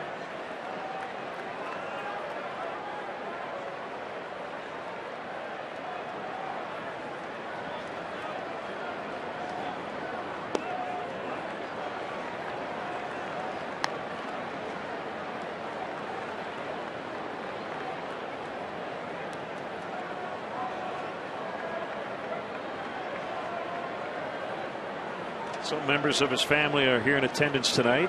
Not nearly as many as when he debuted with the Padres last year. And he fouls off.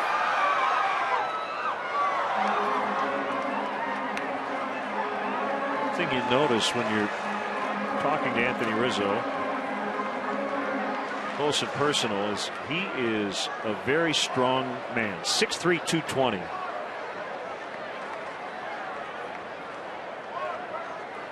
Very strong upper body. And he fights that one off.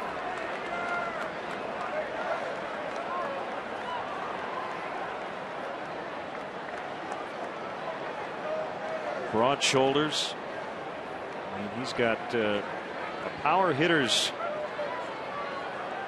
torso, that's for sure. He's thick up top. Outside, 2-2.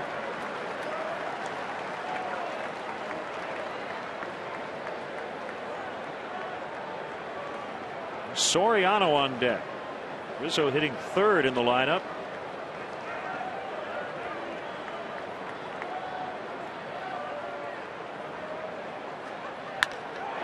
Base hit, and the Cubs lead. Rizzo will take second on that throw to third. Nice base running.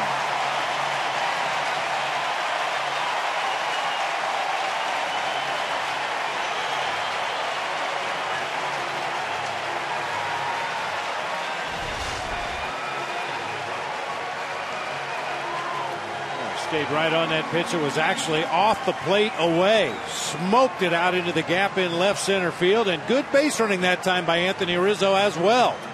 Starlin Castro turned the corner at second. NYN an ill-advised throw toward third base. Rizzo read it correctly, able to advance into scoring position himself. I think they've given him a double.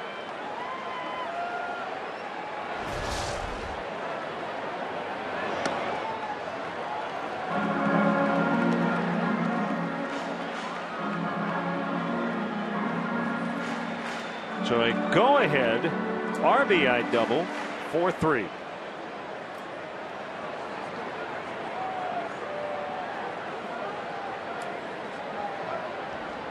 And a 1-0 to Soriano, hits him on a breaking ball. It was a curve that loads him up.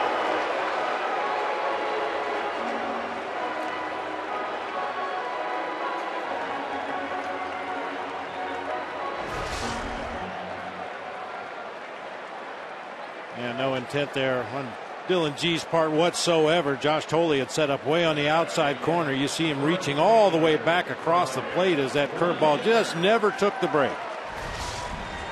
And that'll warrant another visit from the pitching coach, Dan Worthen, as the Mets now have some early action in their bullpen. It's Jeremy Hefner. They call him Hef.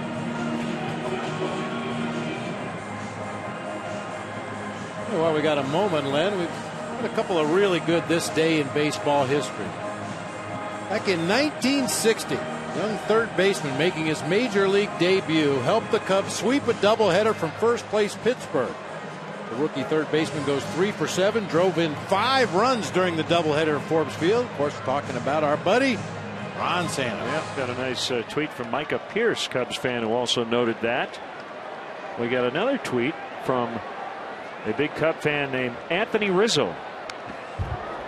That's true. Tony Rizzo said, please mention Cubs fan Anthony Rizzo's in Aurora. Excited to watch the other Anthony Rizzo make his debut. A little extra rooting interest, I guess, if you have the same name. Namesake. Bases loaded, a run in, courtesy of the Rizzo double. And the 0-1 to LaHare. Left field, it's slicing out of play.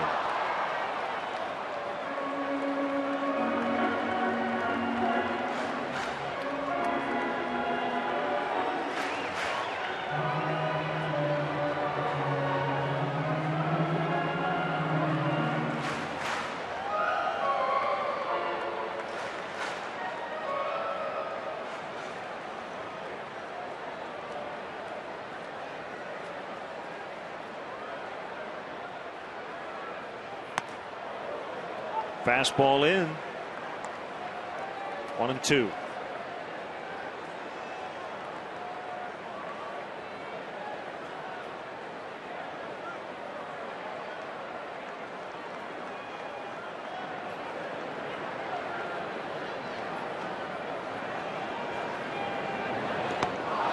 It's down front of home plate. LaHare swings and misses as Tolley will fire to first to end the inning. But Anthony Rizzo with a go-ahead RBI double, and it's 4-3 Cubs.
The fifth inning is brought to you by Fifth Third Bank, the Curious Bank. Member FDIC.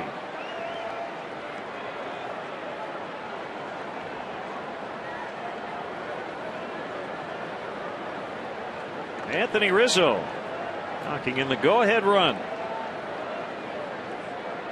And it's 4-3. Here's Ike Davis. Takes a slider for a strike from Scott Main.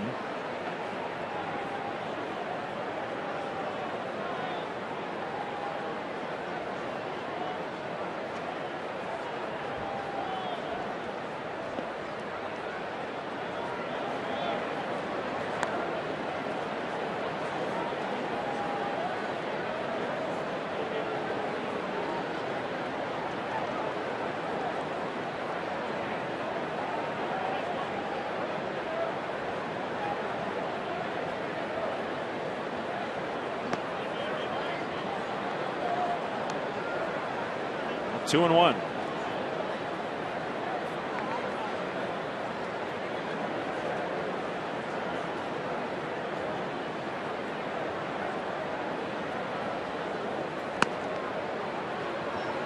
Fastball missed outside. Well, one thing we've learned, walks have been a bad thing for both pitching staffs tonight.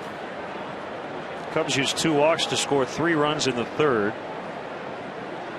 And as Bob mentioned, a lot of traffic against Wells and Maine so far tonight, but Ike Davis on a 3-1 just missed one as DeJesus makes a catch right on the edge of the warning track. 5 walks combined for the Cubs pitchers in the game tonight. Randy Wells and Scott Main. Fortunately, none came around to score, but definitely put a lot more pressure on the defense.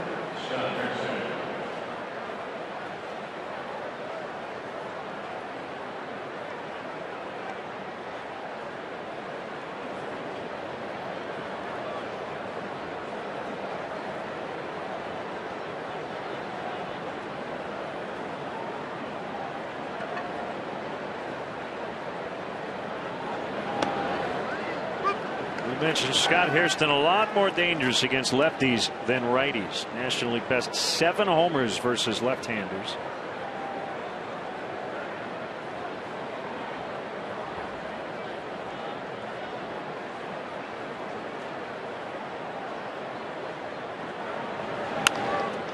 Hard hit ground ball. And Valbuena will be charged with an error.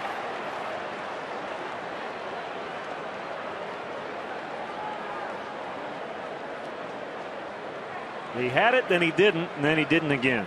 He picks it up that after the first drop, he gets it. Yeah, because the ball was hit so hard. You can bobble it once, but when you have to go back a second time and then make that off-balance throw from a knee, very little chance to get a guy like Scott Hairston, who runs extremely well.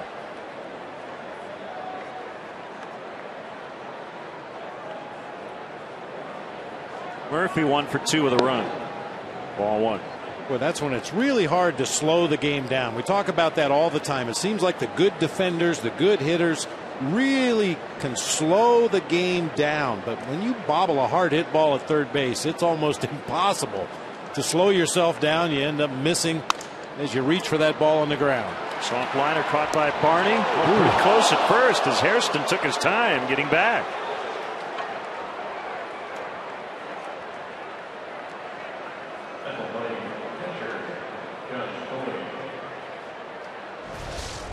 That was a lot closer than it should have been. Scott Hairston just kind of turned and very casually went back to the bag at first. Heads up play by Darwin Barney to snap that throw over to Anthony Rizzo.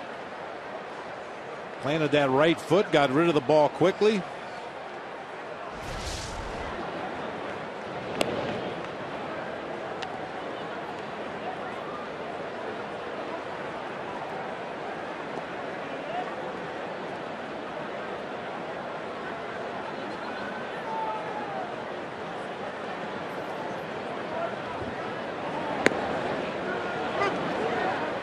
One strike on Tolley. Ronnie Cedeno on deck, and he would hit for the pitcher G.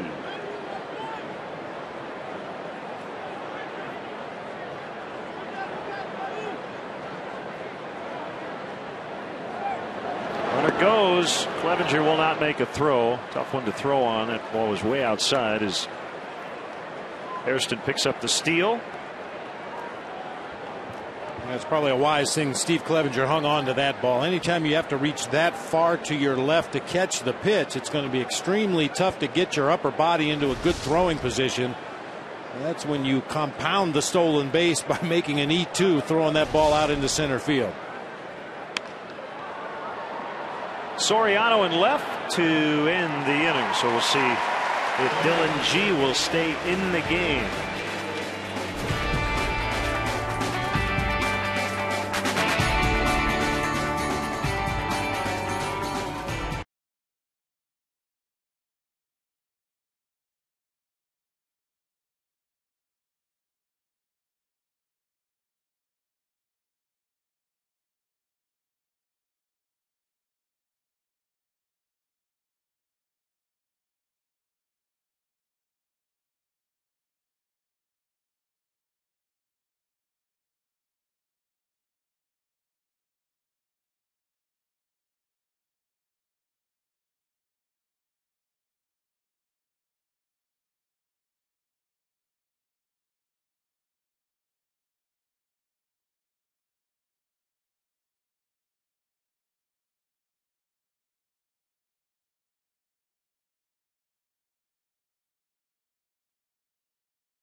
Member FDIC.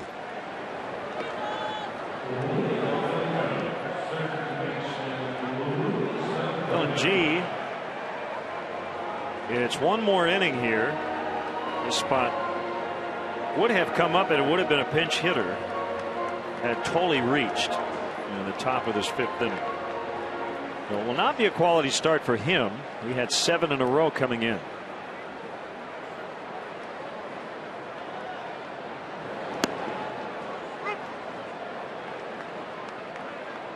One strike on Valbuena.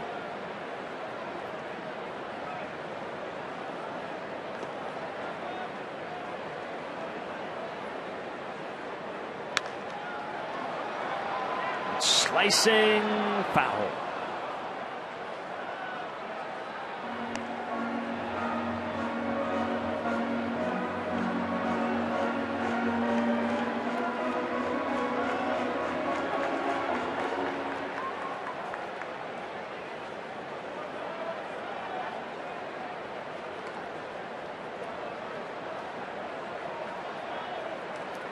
Chapman got a save tonight. The Reds beat the Brewers 4-3. Sean Marshall got the win. After the save, Chapman did a double somersault right in front of the mound. And he's a tall guy. Not quite sure why. I mentioned Bronson Arroyo took a no-hitter into the 8th. Gave up a 3-run lead, but then Drew Stubbs led off the bottom of the 8th with a game-winning home run.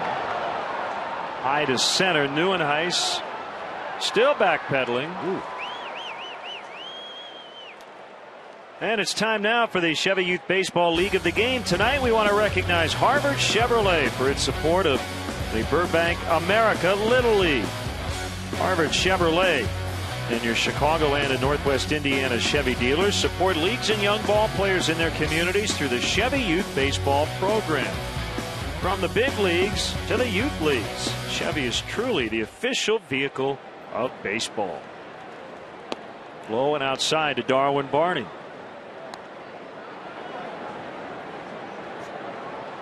So the Brewers are now 8.5 games behind the Reds.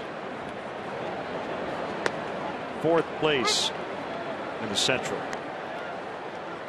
8 games under 500. Reds can get a sweep tomorrow.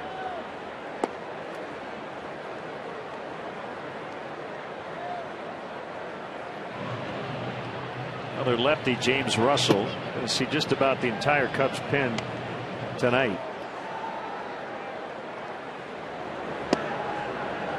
2-2.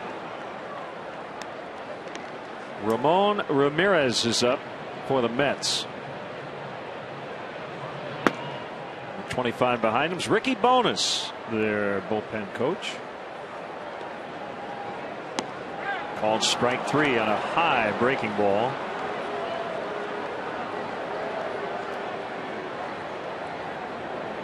Borderline at best that time to Darwin Barney on our Xfinity pitch tracks. You'll see that high slider just at the edge of the zone.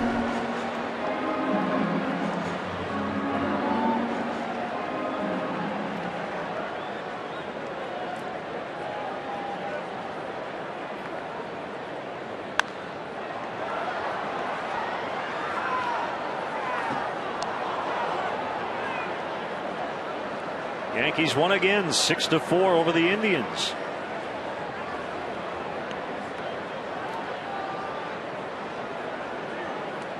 Cleveland has now lost 4 in a row.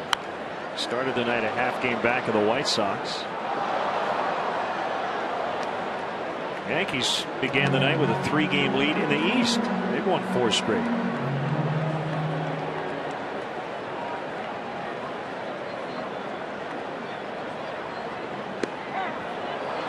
Curveball called strike 3, so G in possibly his final inning with his first 1-2-3 frame.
Time now for our Honda game summary. Anthony Rizzo's Cub debut's gone quite well, thank you very much. 2 hits, including a go-ahead RBI.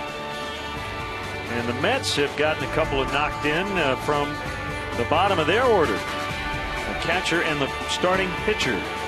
Visit your local Chicagoland Honda dealer today. Test drive a 2012 Honda Accord.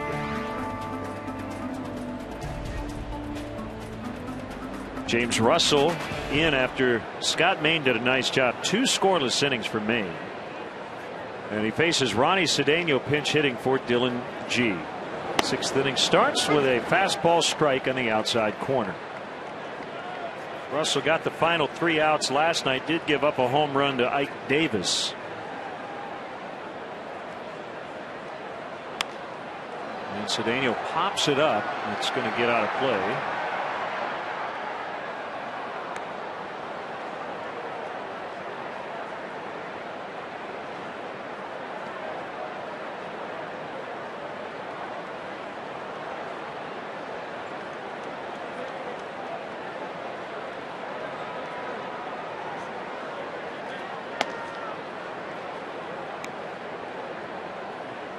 Cedeno played the whole game last night at second base, had 2 hits and 4 tries, including a double.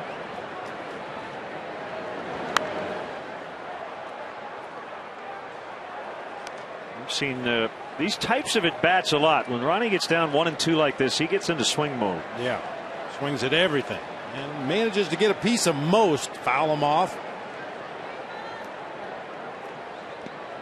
Didn't really have a chance to swing at that curve. And you're seeing Dale Swaim go with back-to-back lefties out of the bullpen. First Scott Maine in relief of Randy Wells, and now James Russell. I think that gets back to the number we gave you earlier about David Wright. Makes no difference righties or lefties to David Wright. However, Ike Davis, Lucas Duda, a couple of left-handed power hitters. You want to try to neutralize those 2 guys. Ronnie Cedeno has 3 hits in this series, representing the tying run, and he's on base. Hey fans, tickets are still available for the 2012 Cubs season, including the next series against the Astros starting this Friday right here at Wrigley Field. To purchase tickets, visit Cubs.com, call 1-800-THE-CUBS, or visit the Wrigley Field box office.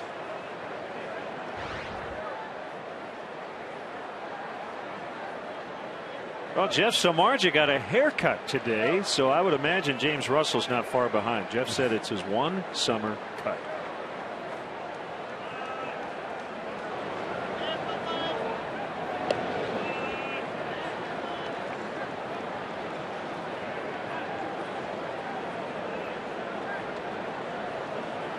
Yeah, you know how I feel about that, partner. This stage of my life, all 4 growing along. Just wish I could. Right. Swing and a miss by NYN.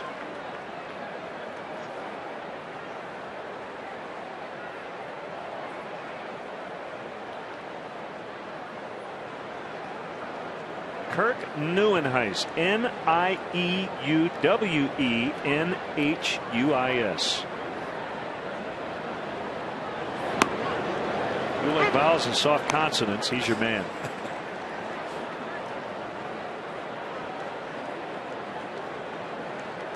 Two E's, 2 I's, 2 U's.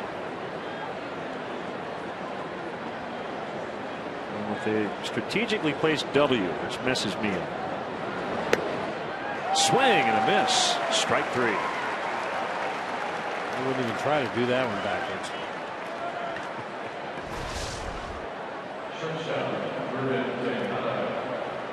Nieuwenhuis can walk backwards back to that first base dugout. Good breaking pitch that time by James Russell. Started in the middle of the plate, ended up low and away out of the zone for the swinging strike.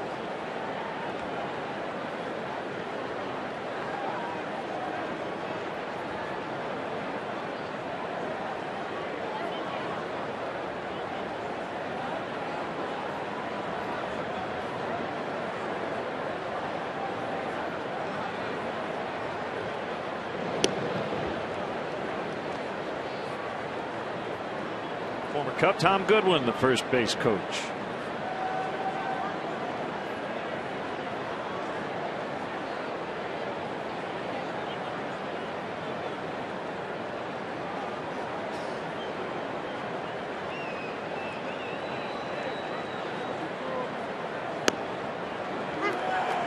Strike.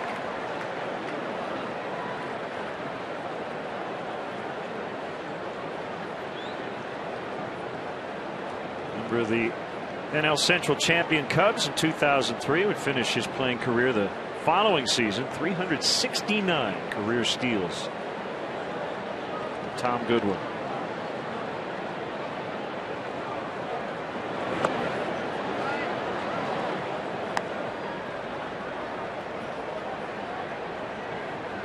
That makes sense, Bob. You put a lot of guys at first to coach who were good stolen basemen in their playing careers. Davey Lopes comes to mind.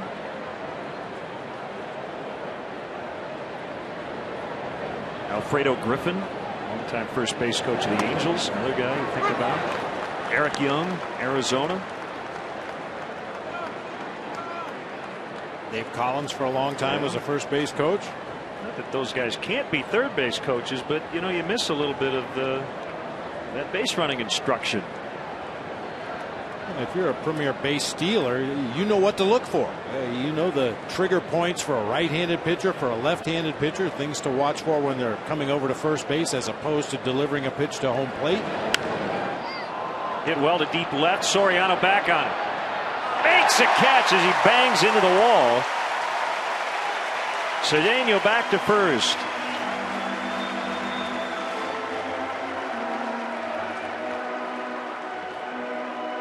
I would venture to say that that's a catch that would not have been made in years past by Alfonso Soriano. He knew he was on the warning track. He knew he was getting close to the vines.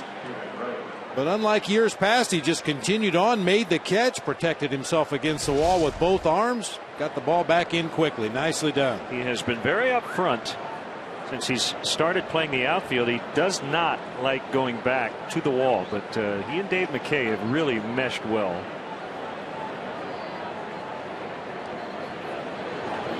You saw that sign Dave McKay was giving to the Cubs outfielders. No doubles. With 2 outs in the inning and a runner at first base, chances are the only way he's going to score from first is on an extra base hit. So to combat that, you play your outfielders a couple of steps deeper than normal. Try to make sure that that batter at the plate doesn't get an extra base hit, or at least only a double. Hustle it back in quickly and keep that runner at first from scoring.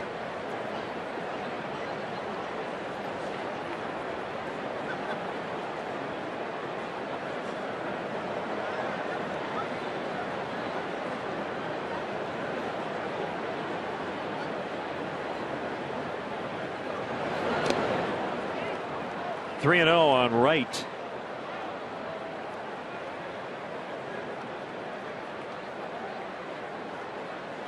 I think it's safe to say when you play here in Chicago, and certainly when you're in New York, one thing to be a really good player, but it's another thing to be a really good player and to have that even-keeled personality that David Wright possesses.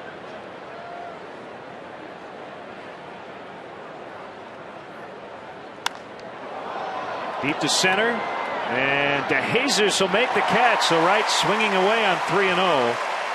A hard hit out to end the inning. Cubs still lead.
Score Anthony Rizzo. You see that 3 spot, couple of hits, and to this point he's provided the go-ahead RBI.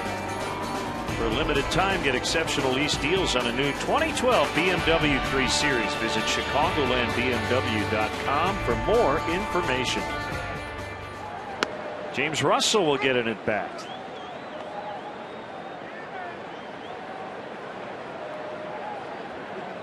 The scoreless top of the 6th. He Bounces one to Murphy, the second baseman.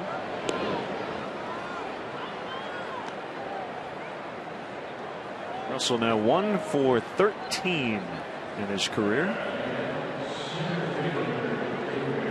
That's Jeremy Hefner now pitching for the Mets. 4-pitch mix, and he does mix it up really well. Throws his fastball about half the time, and then a curveball, slider, changeup, pretty evenly split between those 3 pitches for the other 50%. From Perkins, Oklahoma, went to Seminole State College and Oral Roberts University. Originally taken by the Padres in the 10th round of the 07 draft.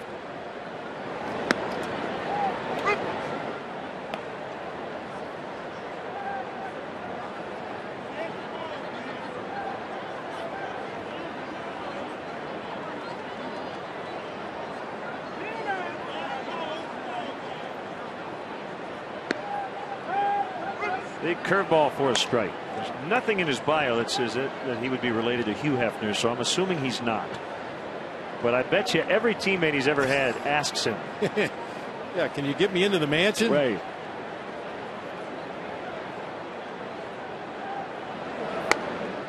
Fastball inside.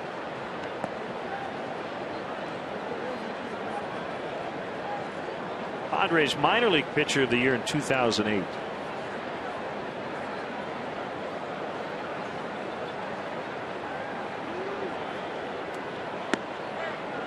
Called strike 3. DeJesus did not argue.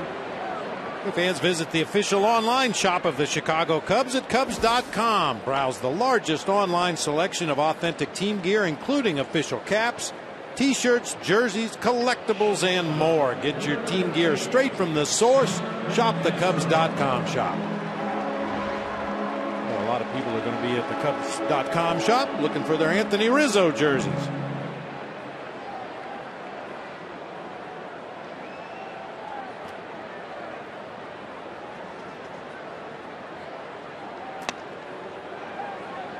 Curve is high.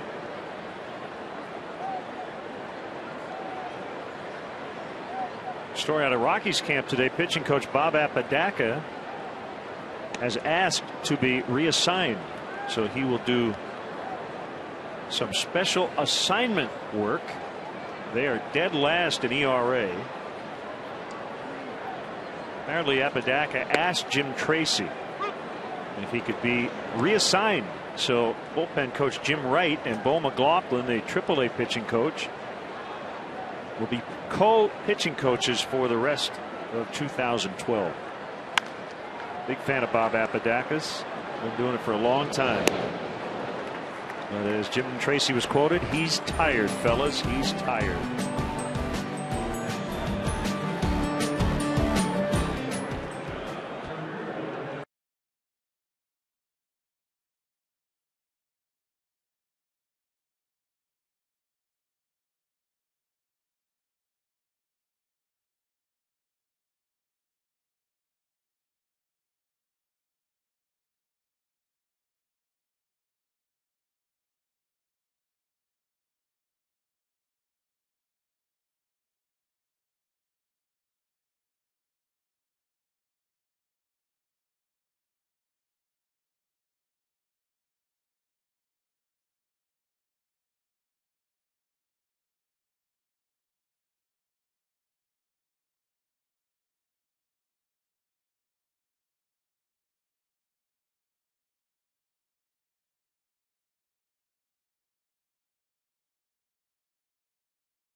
In the fourth, put the Cubs on top for the second time tonight. The other big story has been the two lefties out of the bullpen, Scott Main and now James Russell. After Randy Wells could only get through 3+ innings. So we get into the seventh, and Lucas Duda takes a strike on the inside corner.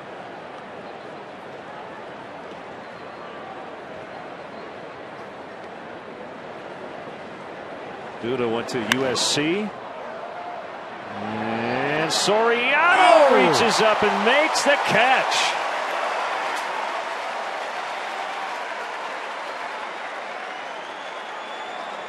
Got a little twisted around, but he made the play. Boy, Duda got down and threw that ball, had a lot of backspin, which fooled Soriano initially, but he's able to recover in time, stretch out, and make the catch right in front of the warning track.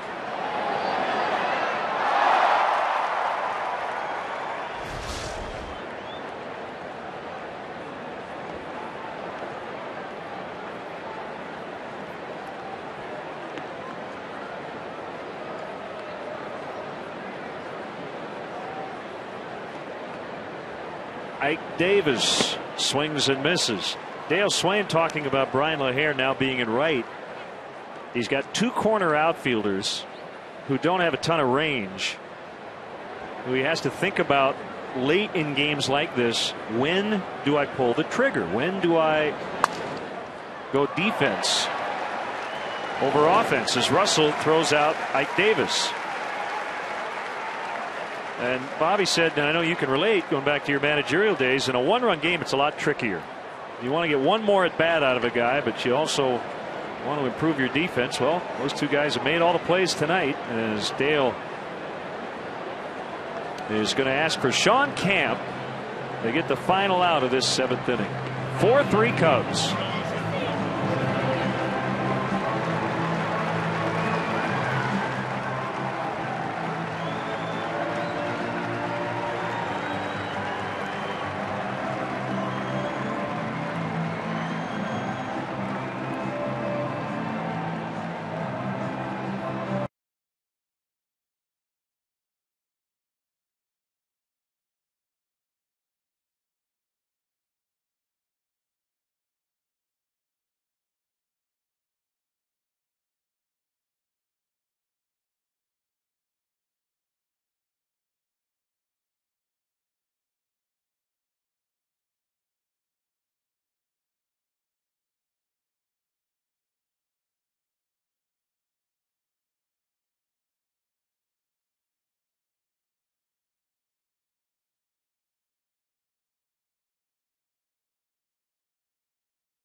Guys have actually made some nice plays tonight. Brian LaHare with a leaping catch.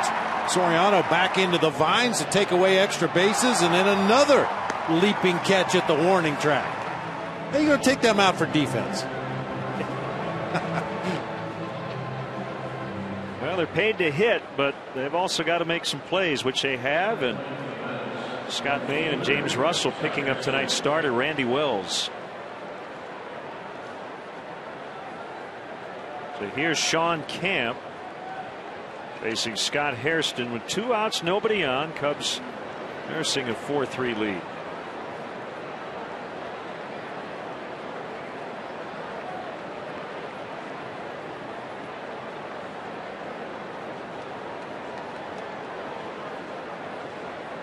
Hairston has singled, walked, and reached on an error and stolen a base. Through the legs of Valbuena for his second error, both times with Hairston at the plate. So the tying run's at second.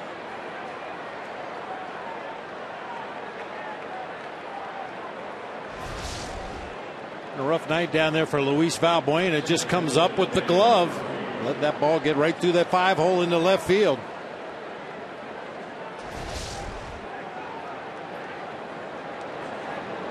Brings up the second baseman, Daniel Murphy.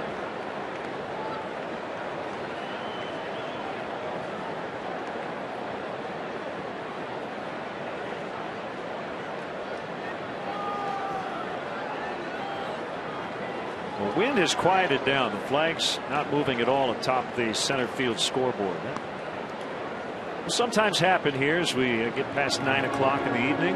Very calm conditions. And usually, Bob, when it's 70+ degrees and calm, that makes it a hitter's park.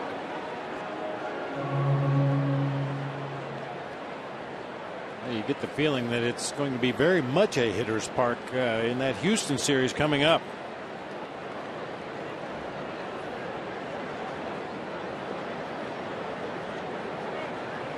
Kick and the pitch to Murphy. He's in there for a strike on Camp's best pitch, the slider. He's had great command of that pitch recently, Len, throwing it on both sides of the plate, especially tough on those lefties when he throws it to that outside corner.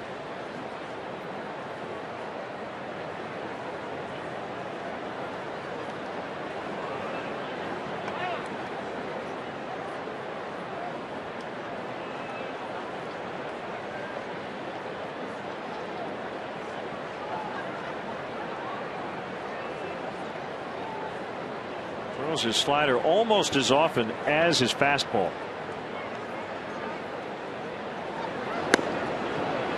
Now, prior to this year, he didn't. I mean, last year with the Blue Jays, he, according to Fangraphs, threw the slider 21% of the time, fastball 49%. Well, this year it's 46% fastballs, 43% sliders.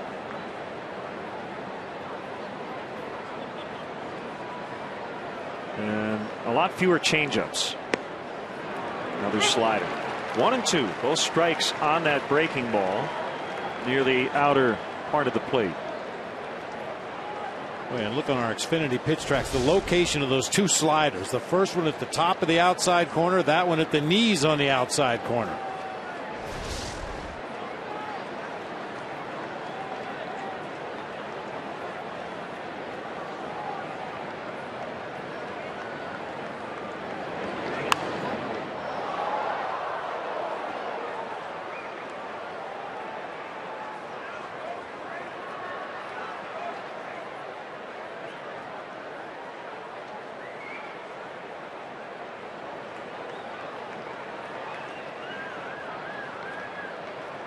Totally on deck.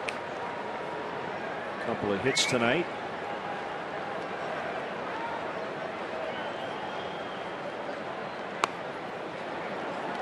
Busted him inside with a fastball. 2 and 2.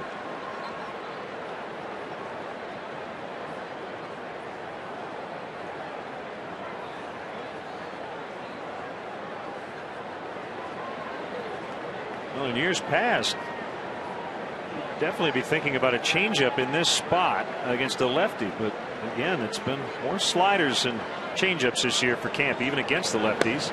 That was a comeback fastball. 3 and 2.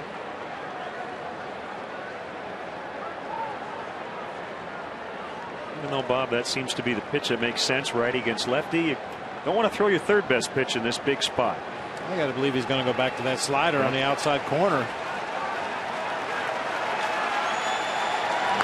And he did. That one more toward the inside. Yeah, missed his spot that time. They wanted to throw it to the outside corner. That one caught quite a bit of plate.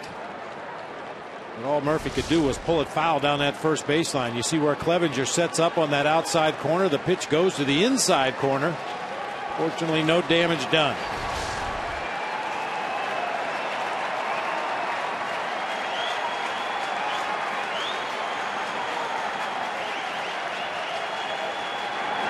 Slider again, same spot, hit foul.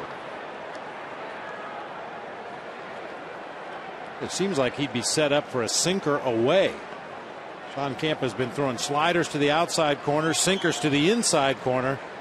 Show him a pitch in a different location right here with different movement. He might get a swinging strike or some easy contact on a sinker away.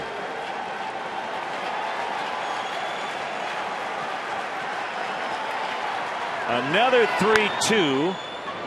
That was a changeup, believe it or not, and he gets the out. 3-1. Stretch time with the Chicago Fire. Members of the Chicago Fire soccer team: Arna Friedrich, Dom Odura, and Dan Gargan. All right, Cubs fans, help us out up here. Let me hear you. 1, 2, 3. Take me out to the ball game. Take me out to the ground. Buy me some peanuts and Cracker Jacks. I don't care if I never get back, 'cause it's root for the Cubbies. If they don't win, it's a shame. For it's 1, 2, 3 strikes, you're out at the old ball game. Let's score some runs, Cubbies!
Anthony Rizzo. Fly ball to right, and he just missed it. Didn't hit the sweet spot of the bat. 4-3 Cubs lead. And Bob, I think he broke out the changeup to get him. Like 82. Now, sometimes pitchers will go to their third best pitch after they've thrown their number 1 and 2 as many times as Sean Kemp had thrown the sinker and slider in that at bat to Daniel Murphy. Gave him something he hadn't seen. Got the rollover grounder. 1 out. Here's Soriano.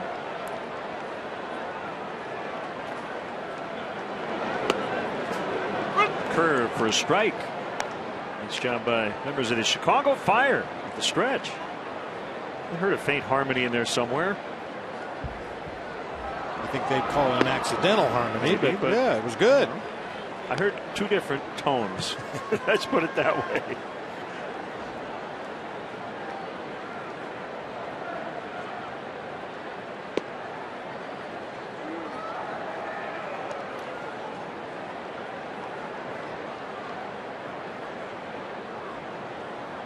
Two and 1 on Soriano. There's Tim Burdack, Chicago area native, left-hander. And Soriano gets hit for the second time in his many plate appearances. I think the Mets are going to appeal to see if he swung at it, but he did not.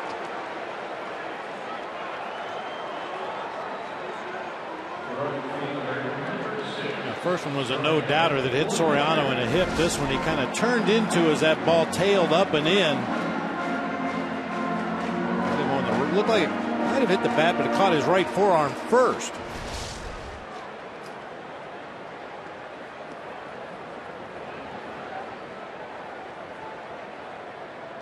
And Terry Collins coming out, and he's going to bring in his left-hander to face Brian LaHare. Cubs leading 4-3, trying to add on in the 7th.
is on to face Brian LaHare. Actually, back-to-back lefties due up, LaHare and Valbuena. And you know, Len, we were talking about when to pull the plug on your corner outfielders for defensive reasons. I think right now would be the time to drop Tony Campana in there at first base as a pinch runner for Alfonso Soriano. Improves you defensively in left when Campana comes into the ball game, and obviously putting a base stealer at first base right now. And a third benefit would be to get Alfonso Soriano in that training room, get some treatments on that right arm. It's obviously given him some problems. And you know Dale wants his bat in the lineup against Jonathan Nisa, left-hander, tomorrow.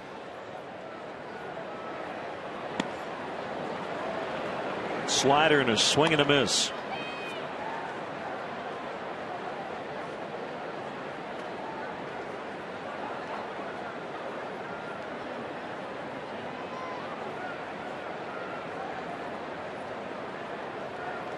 Pretty much fastball, slider. Really slider fastball from Burdack, since he faces so many lefties. 0-2.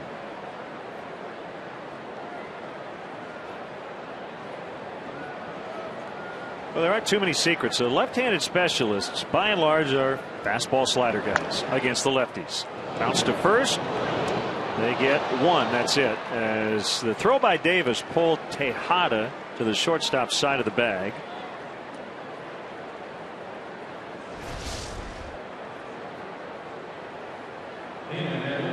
Davis could have elected to tag the bag at first, which then would make it a tag play at second base on Soriano. Instead, he tries to complete the 3-6-3, but his throw to second base was offline. Tejada had to make sure he got the force at second base.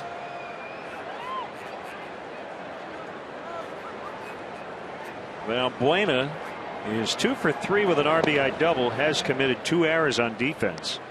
Fortunately, neither has come back to hurt the Cubs.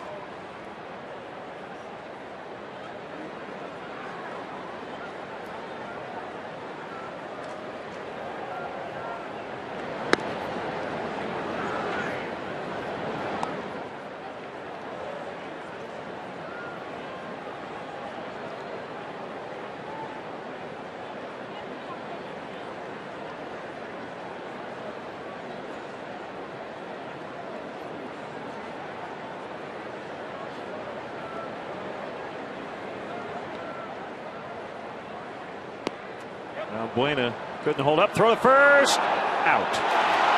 Brian LaHare nailed at first by Josh Tolley. And the inning comes to an end.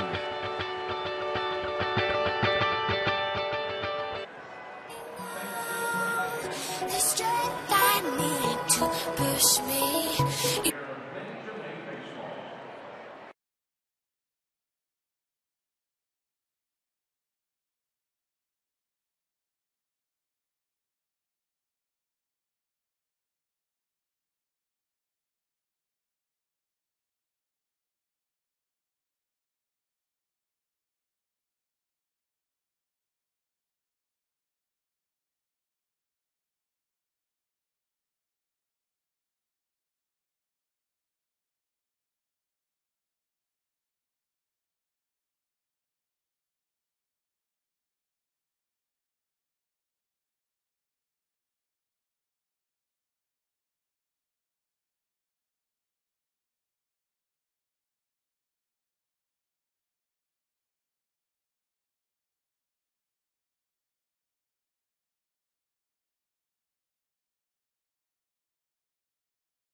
To push me, you show the lights that stop me, turn to stone. You shine me when I'm alone, and so I tell myself that I'll be strong. Dreaming when they're gone, 'cause they're calling, calling, calling.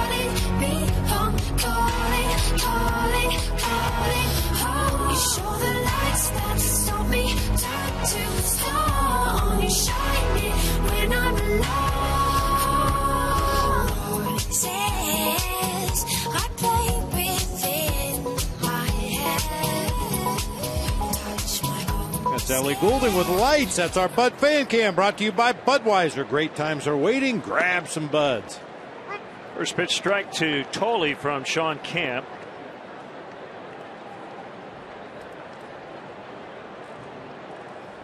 Joe Mather now playing right for LaHare.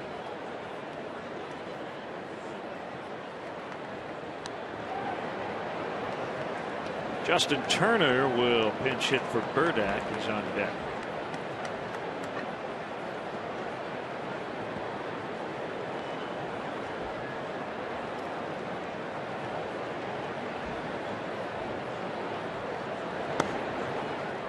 Change up outside. 2-1.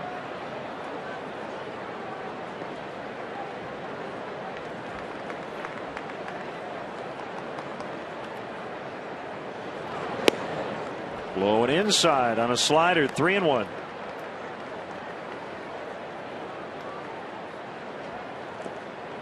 A couple of guys throwing in Mets pen. Veteran Miguel Batista is a righty.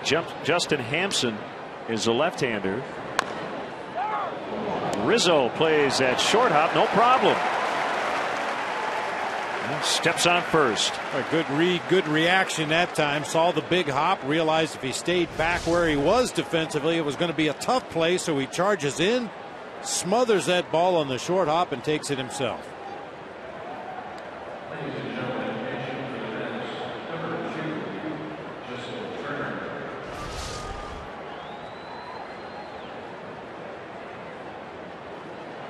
Still learning the hitters in the National League, obviously getting a lot of help from his bench tonight as far as positioning for each one of these Mets batters.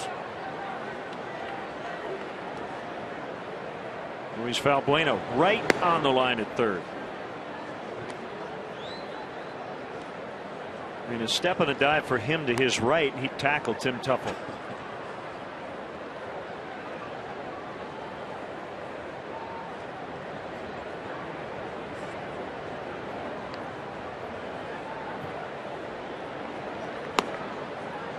Slider for a strike. 1-1 on Turner. Turner pinch hit in the 7th last night, fly to center.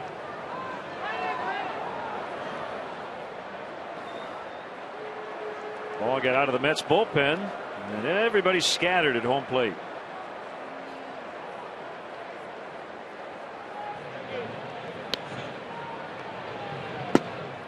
Guessing Miguel Batista did it.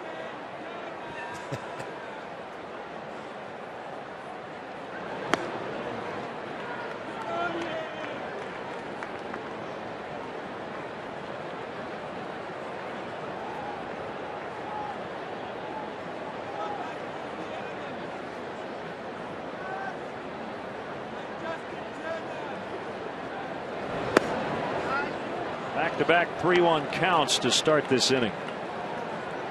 Camp got Tolley on a ground out.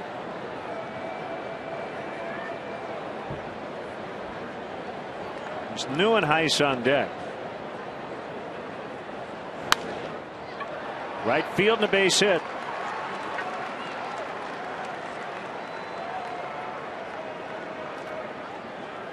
The 9 spot in the Mets order has been productive tonight. 3 base hits and a walk from the 9 hole.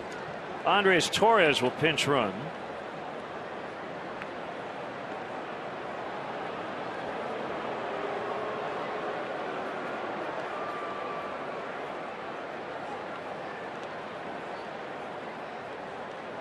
Torres 5 out of 7 this season in stolen base attempts.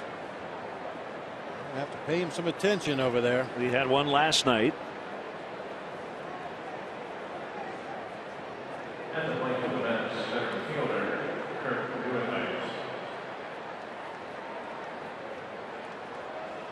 Pitch running at first base, number 56, Andres Torres.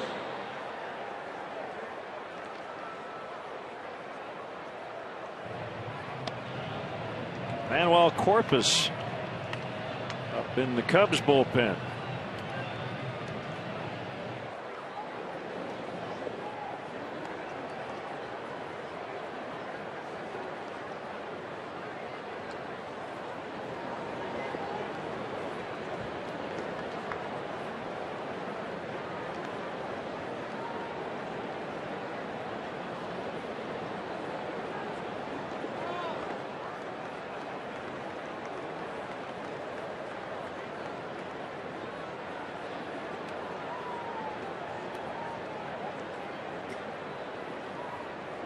There he goes.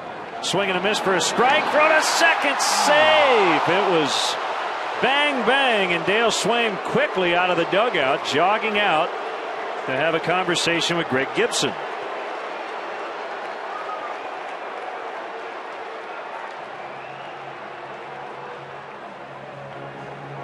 I think Dale's got an argument. It looked like that throw not only beat Torres to second base, but Castro got a quick tag down.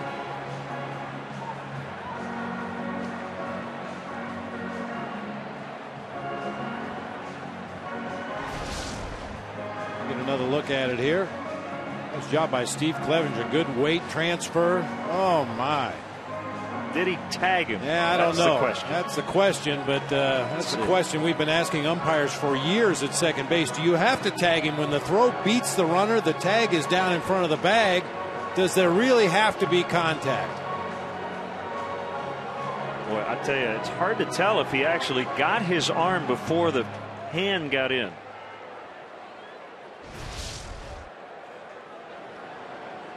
You're really guessing at this point. So the Mets get the break. The Cubs do not. Remember the first hitter of the game, Kirk Neuenhuis, after walking, was thrown out at second base, and the replay showed that he should have been safe. Darwin Barney, nice play. Got it. What a big play there is to keep that ball out of the outfield. And then he gets the out to boot.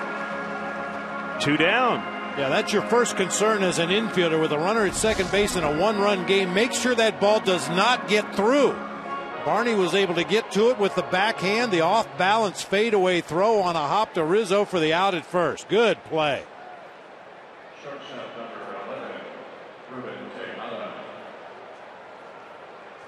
Well, the key guy in this inning, Tejada, you've got 2 bases open, but you've got the major league leading hitter on deck in David Wright, who's had an eerily quiet night, 0 for 3 with a sac fly. So Camp's job's to get Tejada.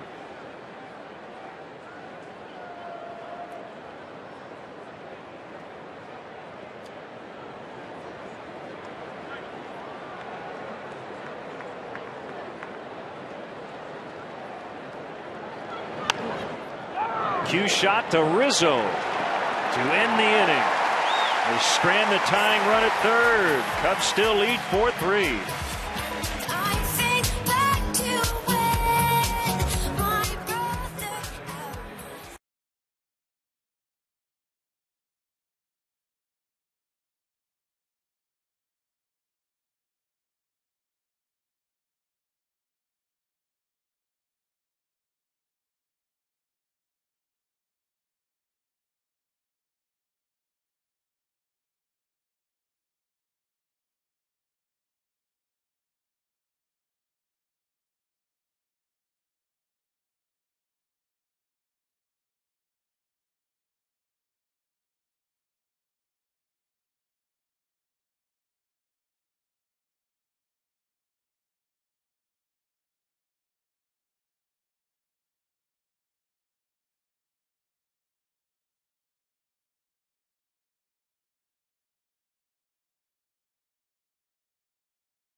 Here, Budweiser will donate $5,000 for every Cubs walk-off win to Folds of Honor.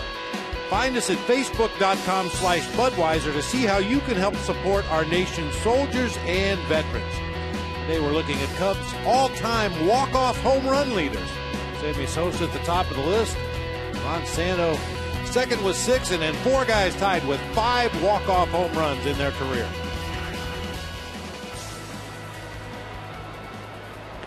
Cubs will try to add on here as Justin Hampson is on for the second straight night. Made his Met debut last night.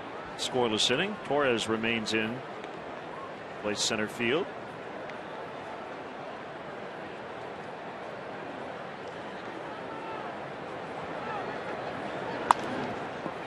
And a roller to Murphy, the second baseman. 1 out.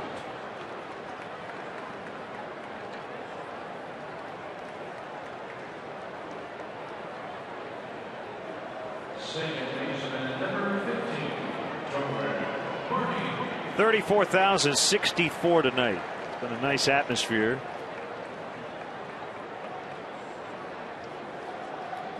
I think the first 2 games of this series, crowds have been in it.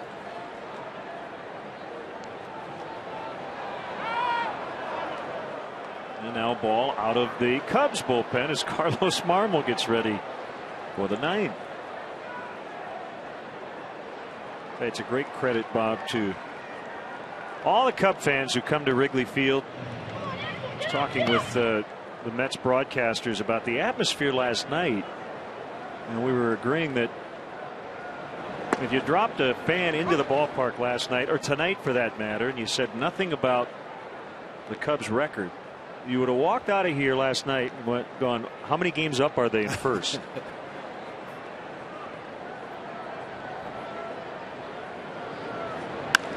Darwin Barney rips one into center for a base hit. And I know you don't take that for granted. I don't either. It's always a great atmosphere here. We can really tell the difference as we travel around baseball, National League and American League. Occasionally you'll go to a road park and you wonder why the fans are there. You know, they like to watch baseball. They like to see home runs. They like to see exciting plays, but they don't anticipate situations in the game when the game is maybe hanging in the balance. It might be at the most unusual time of a ball game, but Cubs fans always recognize those pivotal moments in a game. It's the same thing at Yankee Stadium and Fenway Park. Down in St. Louis, the fans are very observant, very knowledgeable.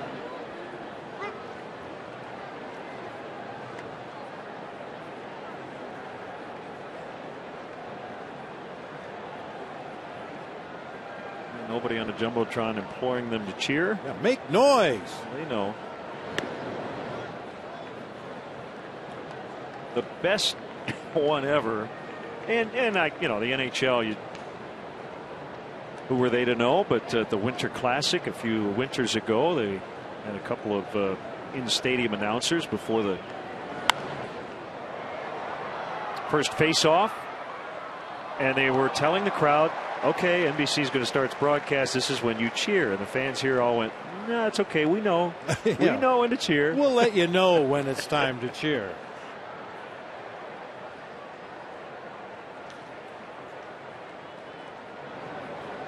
One and two to Clevenger. Now 2-2. Some other finals. Phillies edged the Pirates 5-4.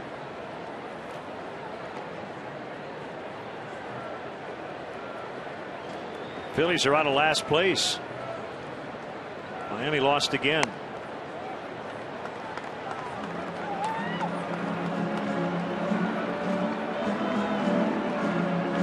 Been a while since the Pirates and Phillies have matched up, and the Pirates have had a better record.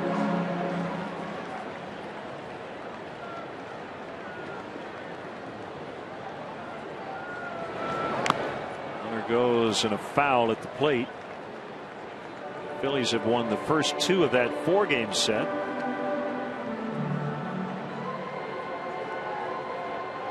Hudson got the win and Hudson got the loss in Atlanta. How about that? Tim Hudson over Daniel Hudson, 8-1. Braves over the Diamondbacks.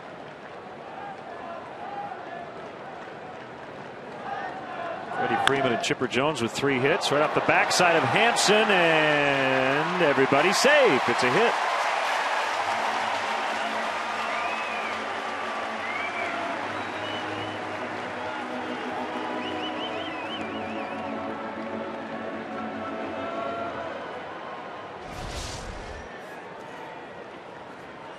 Well placed. Hampson not in great fielding position there. Anytime the ball hits you in the back after you deliver the ball to home plate, you're probably not in good fielding position. He knows when to cheer.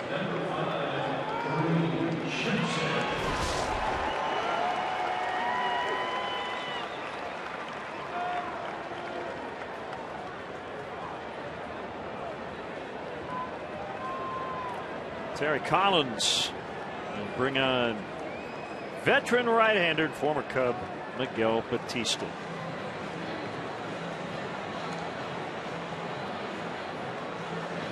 Four, 3.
Know about Miguel Batista. Oh, since boy. You know him so well. He is not a prototypical baseball player. Let's just put it that way. He's an author. He's written books. He writes poetry. He loves sculpture and painting.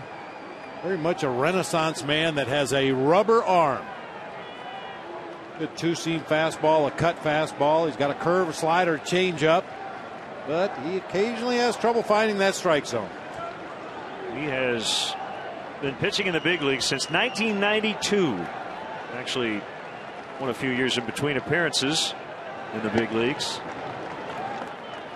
In his 18th year. He pitched 8 innings in that 2001 World Series, gave up only 5 base hits, struck out 5, otherwise zeros across the board. Very valuable member of my pitching staff in 2001.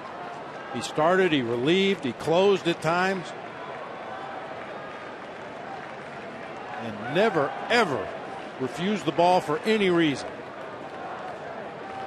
2 on, 1 out, and a 2-0 count on Reed Johnson. Batista's been a Pirate, a Marlin, a Cub, an Expo, a Royal, a Diamondback, a Blue Jay, a Diamondback again, a Mariner, a National, a Cardinal, and now a Met.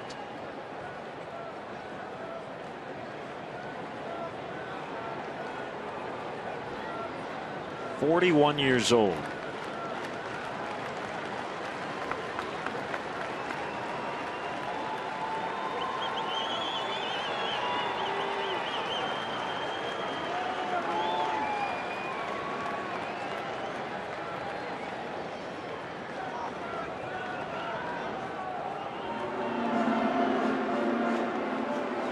This you probably don't know about Miguel Batista. In his time in Arizona, he was very active with the Native American community down there, organizing clinics and doing fundraiser for the schools. And at one of the fundraisers he went to, they gave him a Native American flute, which he proceeded to practice on in the clubhouse for the rest of the year.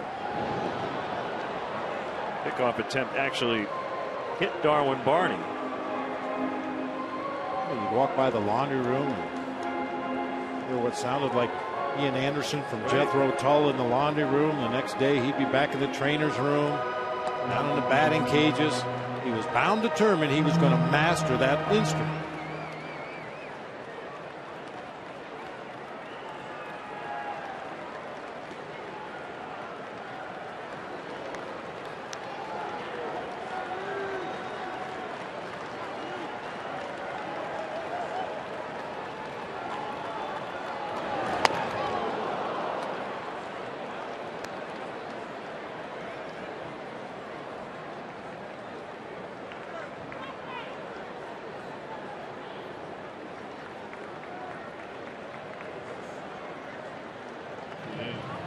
Carlos Marmol ready, although the Cubs wouldn't mind giving him a little more support here, leading by a run.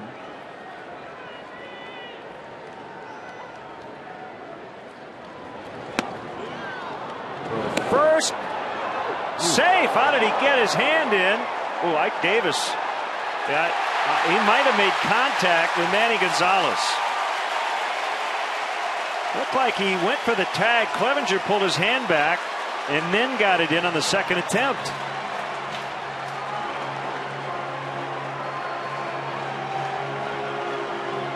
On the play, Darwin Barney ended up at third. I think they're going to send Darwin Barney back to second base. And now Dale Swaim is arguing. Yeah, I never saw a timeout called anywhere on the field. You got both managers arguing at the same time. Dale just finished chatting with Jerry Davis.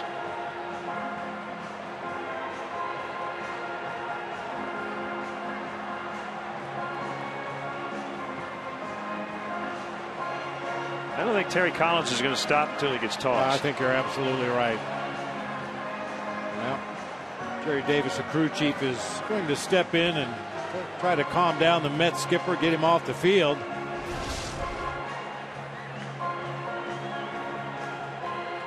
Yeah, Ike Davis, he just tagged air right there. Oh, they got him that time. Yep.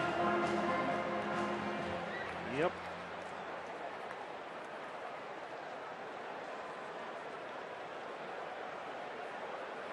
Yeah, if Steve Clevenger were able to reach in there with his left hand instead of the right hand, he might have been able to get in. Well, he did get in, according to the first base umpire, but we're going to have a slight delay here while the new first baseman cranks it up. It's going to be Daniel Murphy to move from second to first. I think that's Omar Quintanilla now playing second.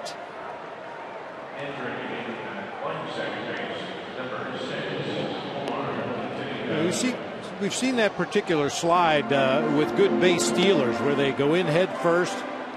As the tag is applied, they'll pull one arm back and reach around with the other arm and get on the bag. Heads up by Darwin Barney. As we said, that throw was snapped down to first base in the ensuing argument. I never saw a timeout called. There was contact right there between Davis and the first base umpire. And Darwin Barney realized nobody's paying attention. You saw Josh Tolley, the catcher, recognize it.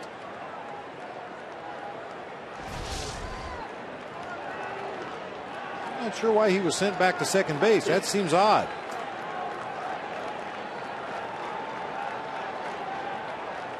Meanwhile, 2-2 on Reed Johnson. Ground ball, backhanded.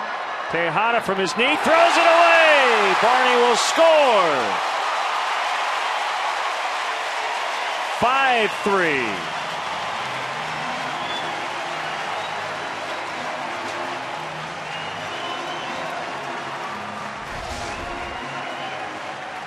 Well, we talked about the Mets' porous defense last night. They kicked it around 3 times in the ball game last night, having all kinds of defensive issues. Only San Francisco has made more errors than the New York Mets in the National League this year.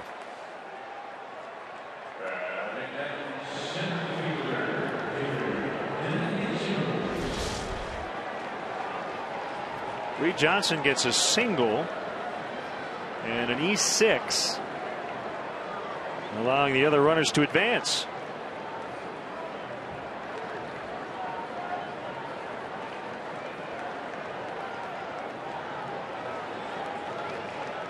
not get an RBI. That's way outside.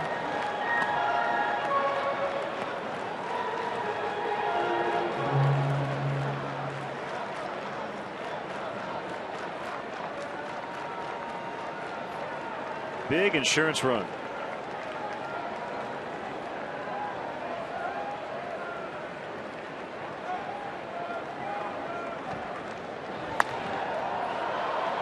Popped up shallow center, and it's Torres to make the grab. 2 outs.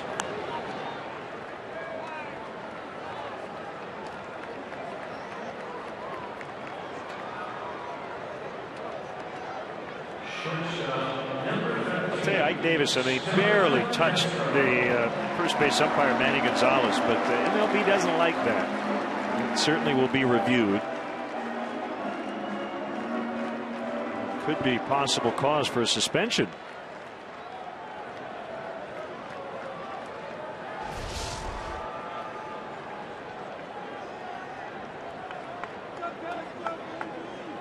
I thought he'd throw him out right then. He did wait for another magic word or two.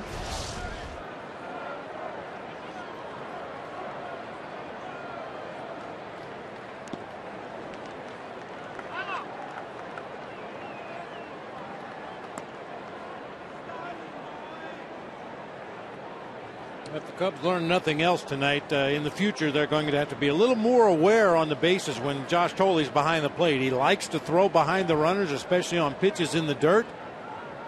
Caught Brian LaHare earlier in the ball game.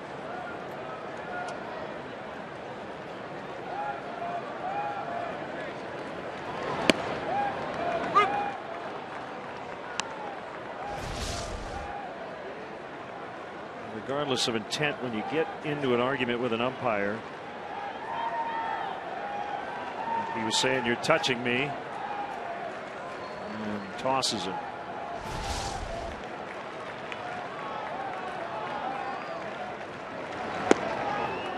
Outside corner on a fastball. 1-2.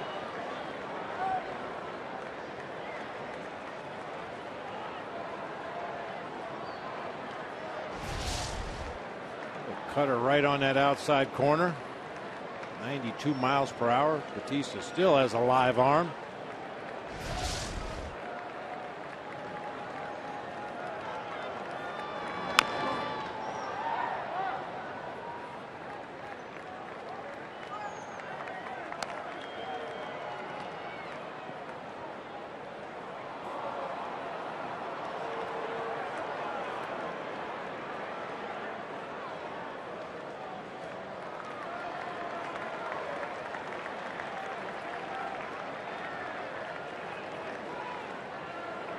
Got to be on your toes as a base runner at third base when Batista's on the mound. He will uncork some wild pitches.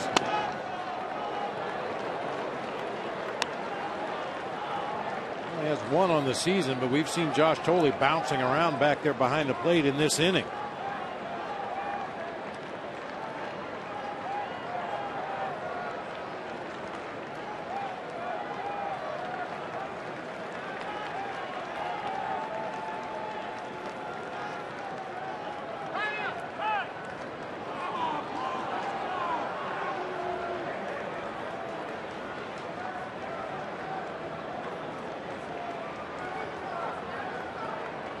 Two and two, 2 outs, 2 on. Cubs leading by a pair. Ground ball to third. David Wright will fire to first. And the Cubs had an unearned run, lead 5-3 as we head to the 9th.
Carlos Marmol coming in.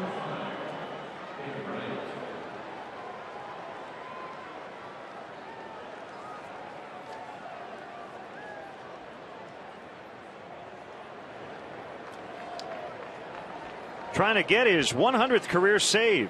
99 for 123 coming in.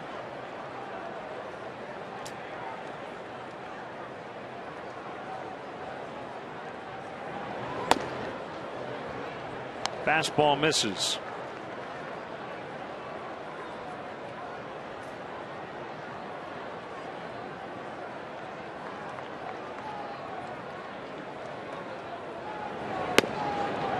That's a strike. Just looking at some of the numbers for Carlos Marmol. The whip, you mentioned that stat earlier, walks plus hits to innings pitched. A career high 2. Which is way more than you want. His career is 1.31. Strikeouts per 9 innings down, but not bad. 10.4 per 9 innings. He's walking 10.4 batters per 9 innings. That has to change. 3-1. But Bob, I think the key stat for him right now is the percentage of swings that miss. 20.6%. That great year of 2010, it was 40%. Last year, it was 31. He's a guy who would have success in spite of the walks because he missed so many bats. That's just not happening this year, and that's a leadoff walk to David Wright.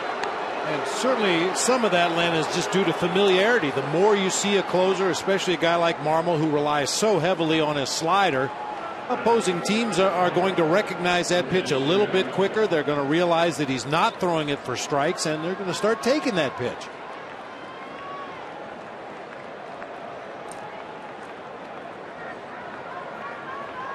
How big does that insurance run look now?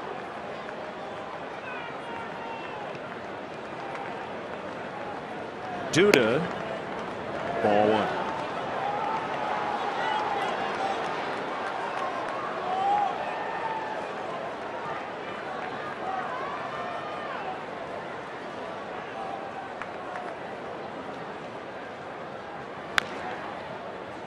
Old foul. Quintanilla's on deck. Remember, Ike Davis got kicked out in the 8th. So it will be Omar Quintanilla instead. That's one thing. This Mets lineup does have some thunder up and down, but you have very little to scare you off the bench, especially now at this point of the ball game. All they have left is their backup catcher, Mike Nikias.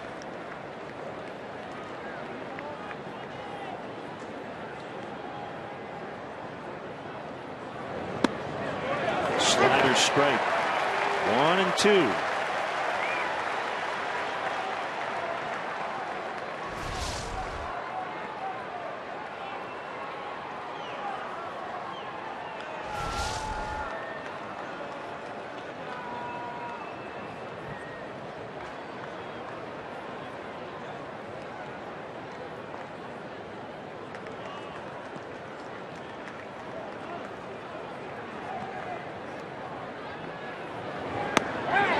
Strike 3 on a slider.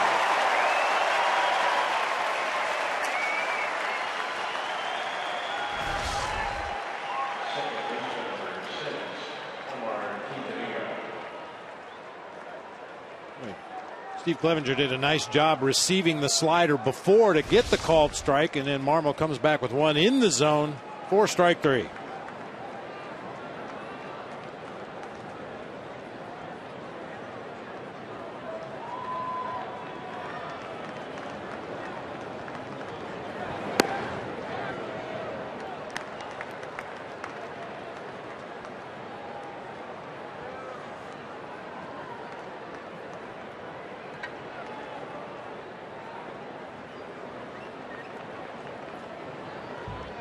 Kick the 1-0, strike, 1-1. That's a lot of middle infielders currently on their roster.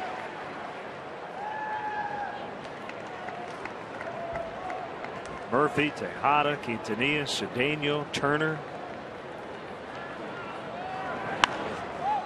Popped into right.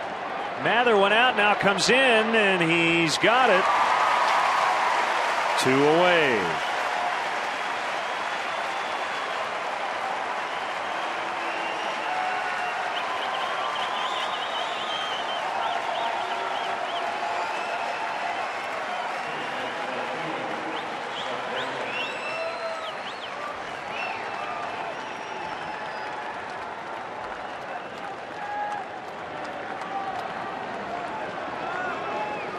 Scott Hairston.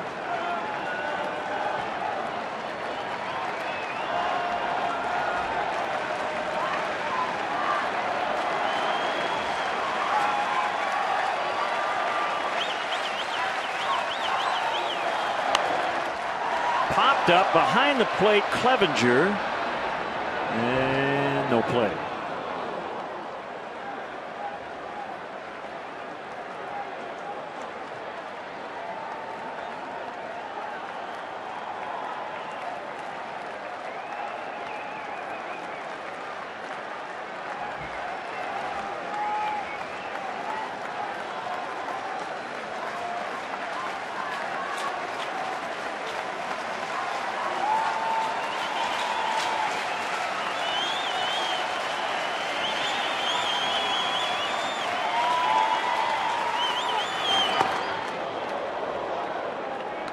This is about as deep as you will see the Cubs play their outfielders once again in that no doubles alignment.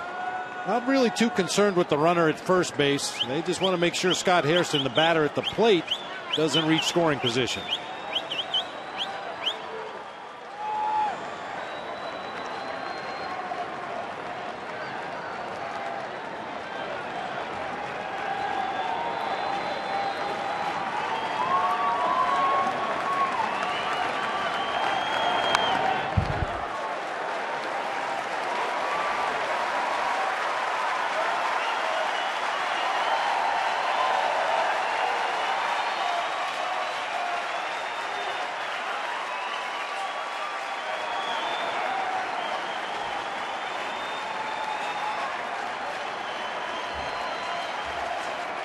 Marmol has a sign and a 1-2. Outside on a fastball at 95, 2-2.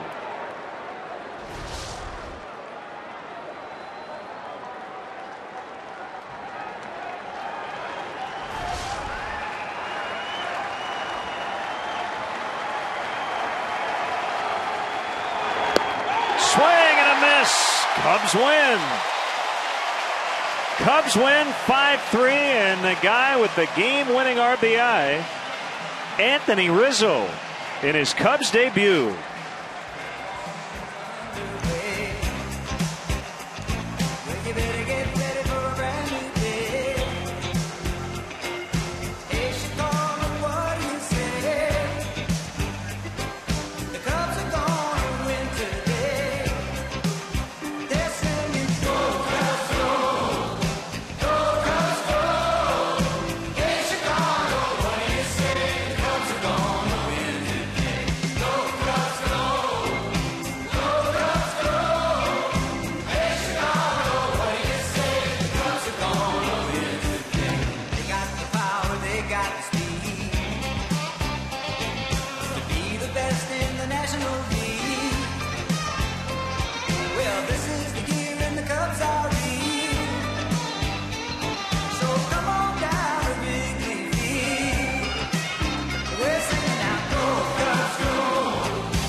No pies this time.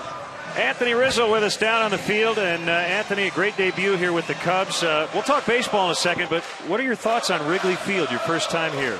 This is incredible. The atmosphere here is unbelievable. I couldn't ask for more, especially getting the win. It's a good game. It's a lot of fun. Anthony, I know it's been a whirlwind coming up here to Wrigley Field to play your first game for the Cubs, but what was your pregame preparation like? The video room, the advanced scouting report on tonight's pitcher, how did that go? I just did everything I did in AAA, and J-Roll, our hitting coach, was our minor league rover, so he knows my routine down there, and we just stuck right to it, and I did everything I did down there up here today, so it's a good day. Will you sleep well tonight? You got to be right back here early in the morning. Watch out. Here it comes. Turn around. Here it comes. All right, Anthony. We're going to let you go. Congrats. Anthony Rizzo with a game-winning RBI. Go ahead, Anthony. Enjoy it, man. We'll take a break and be right back.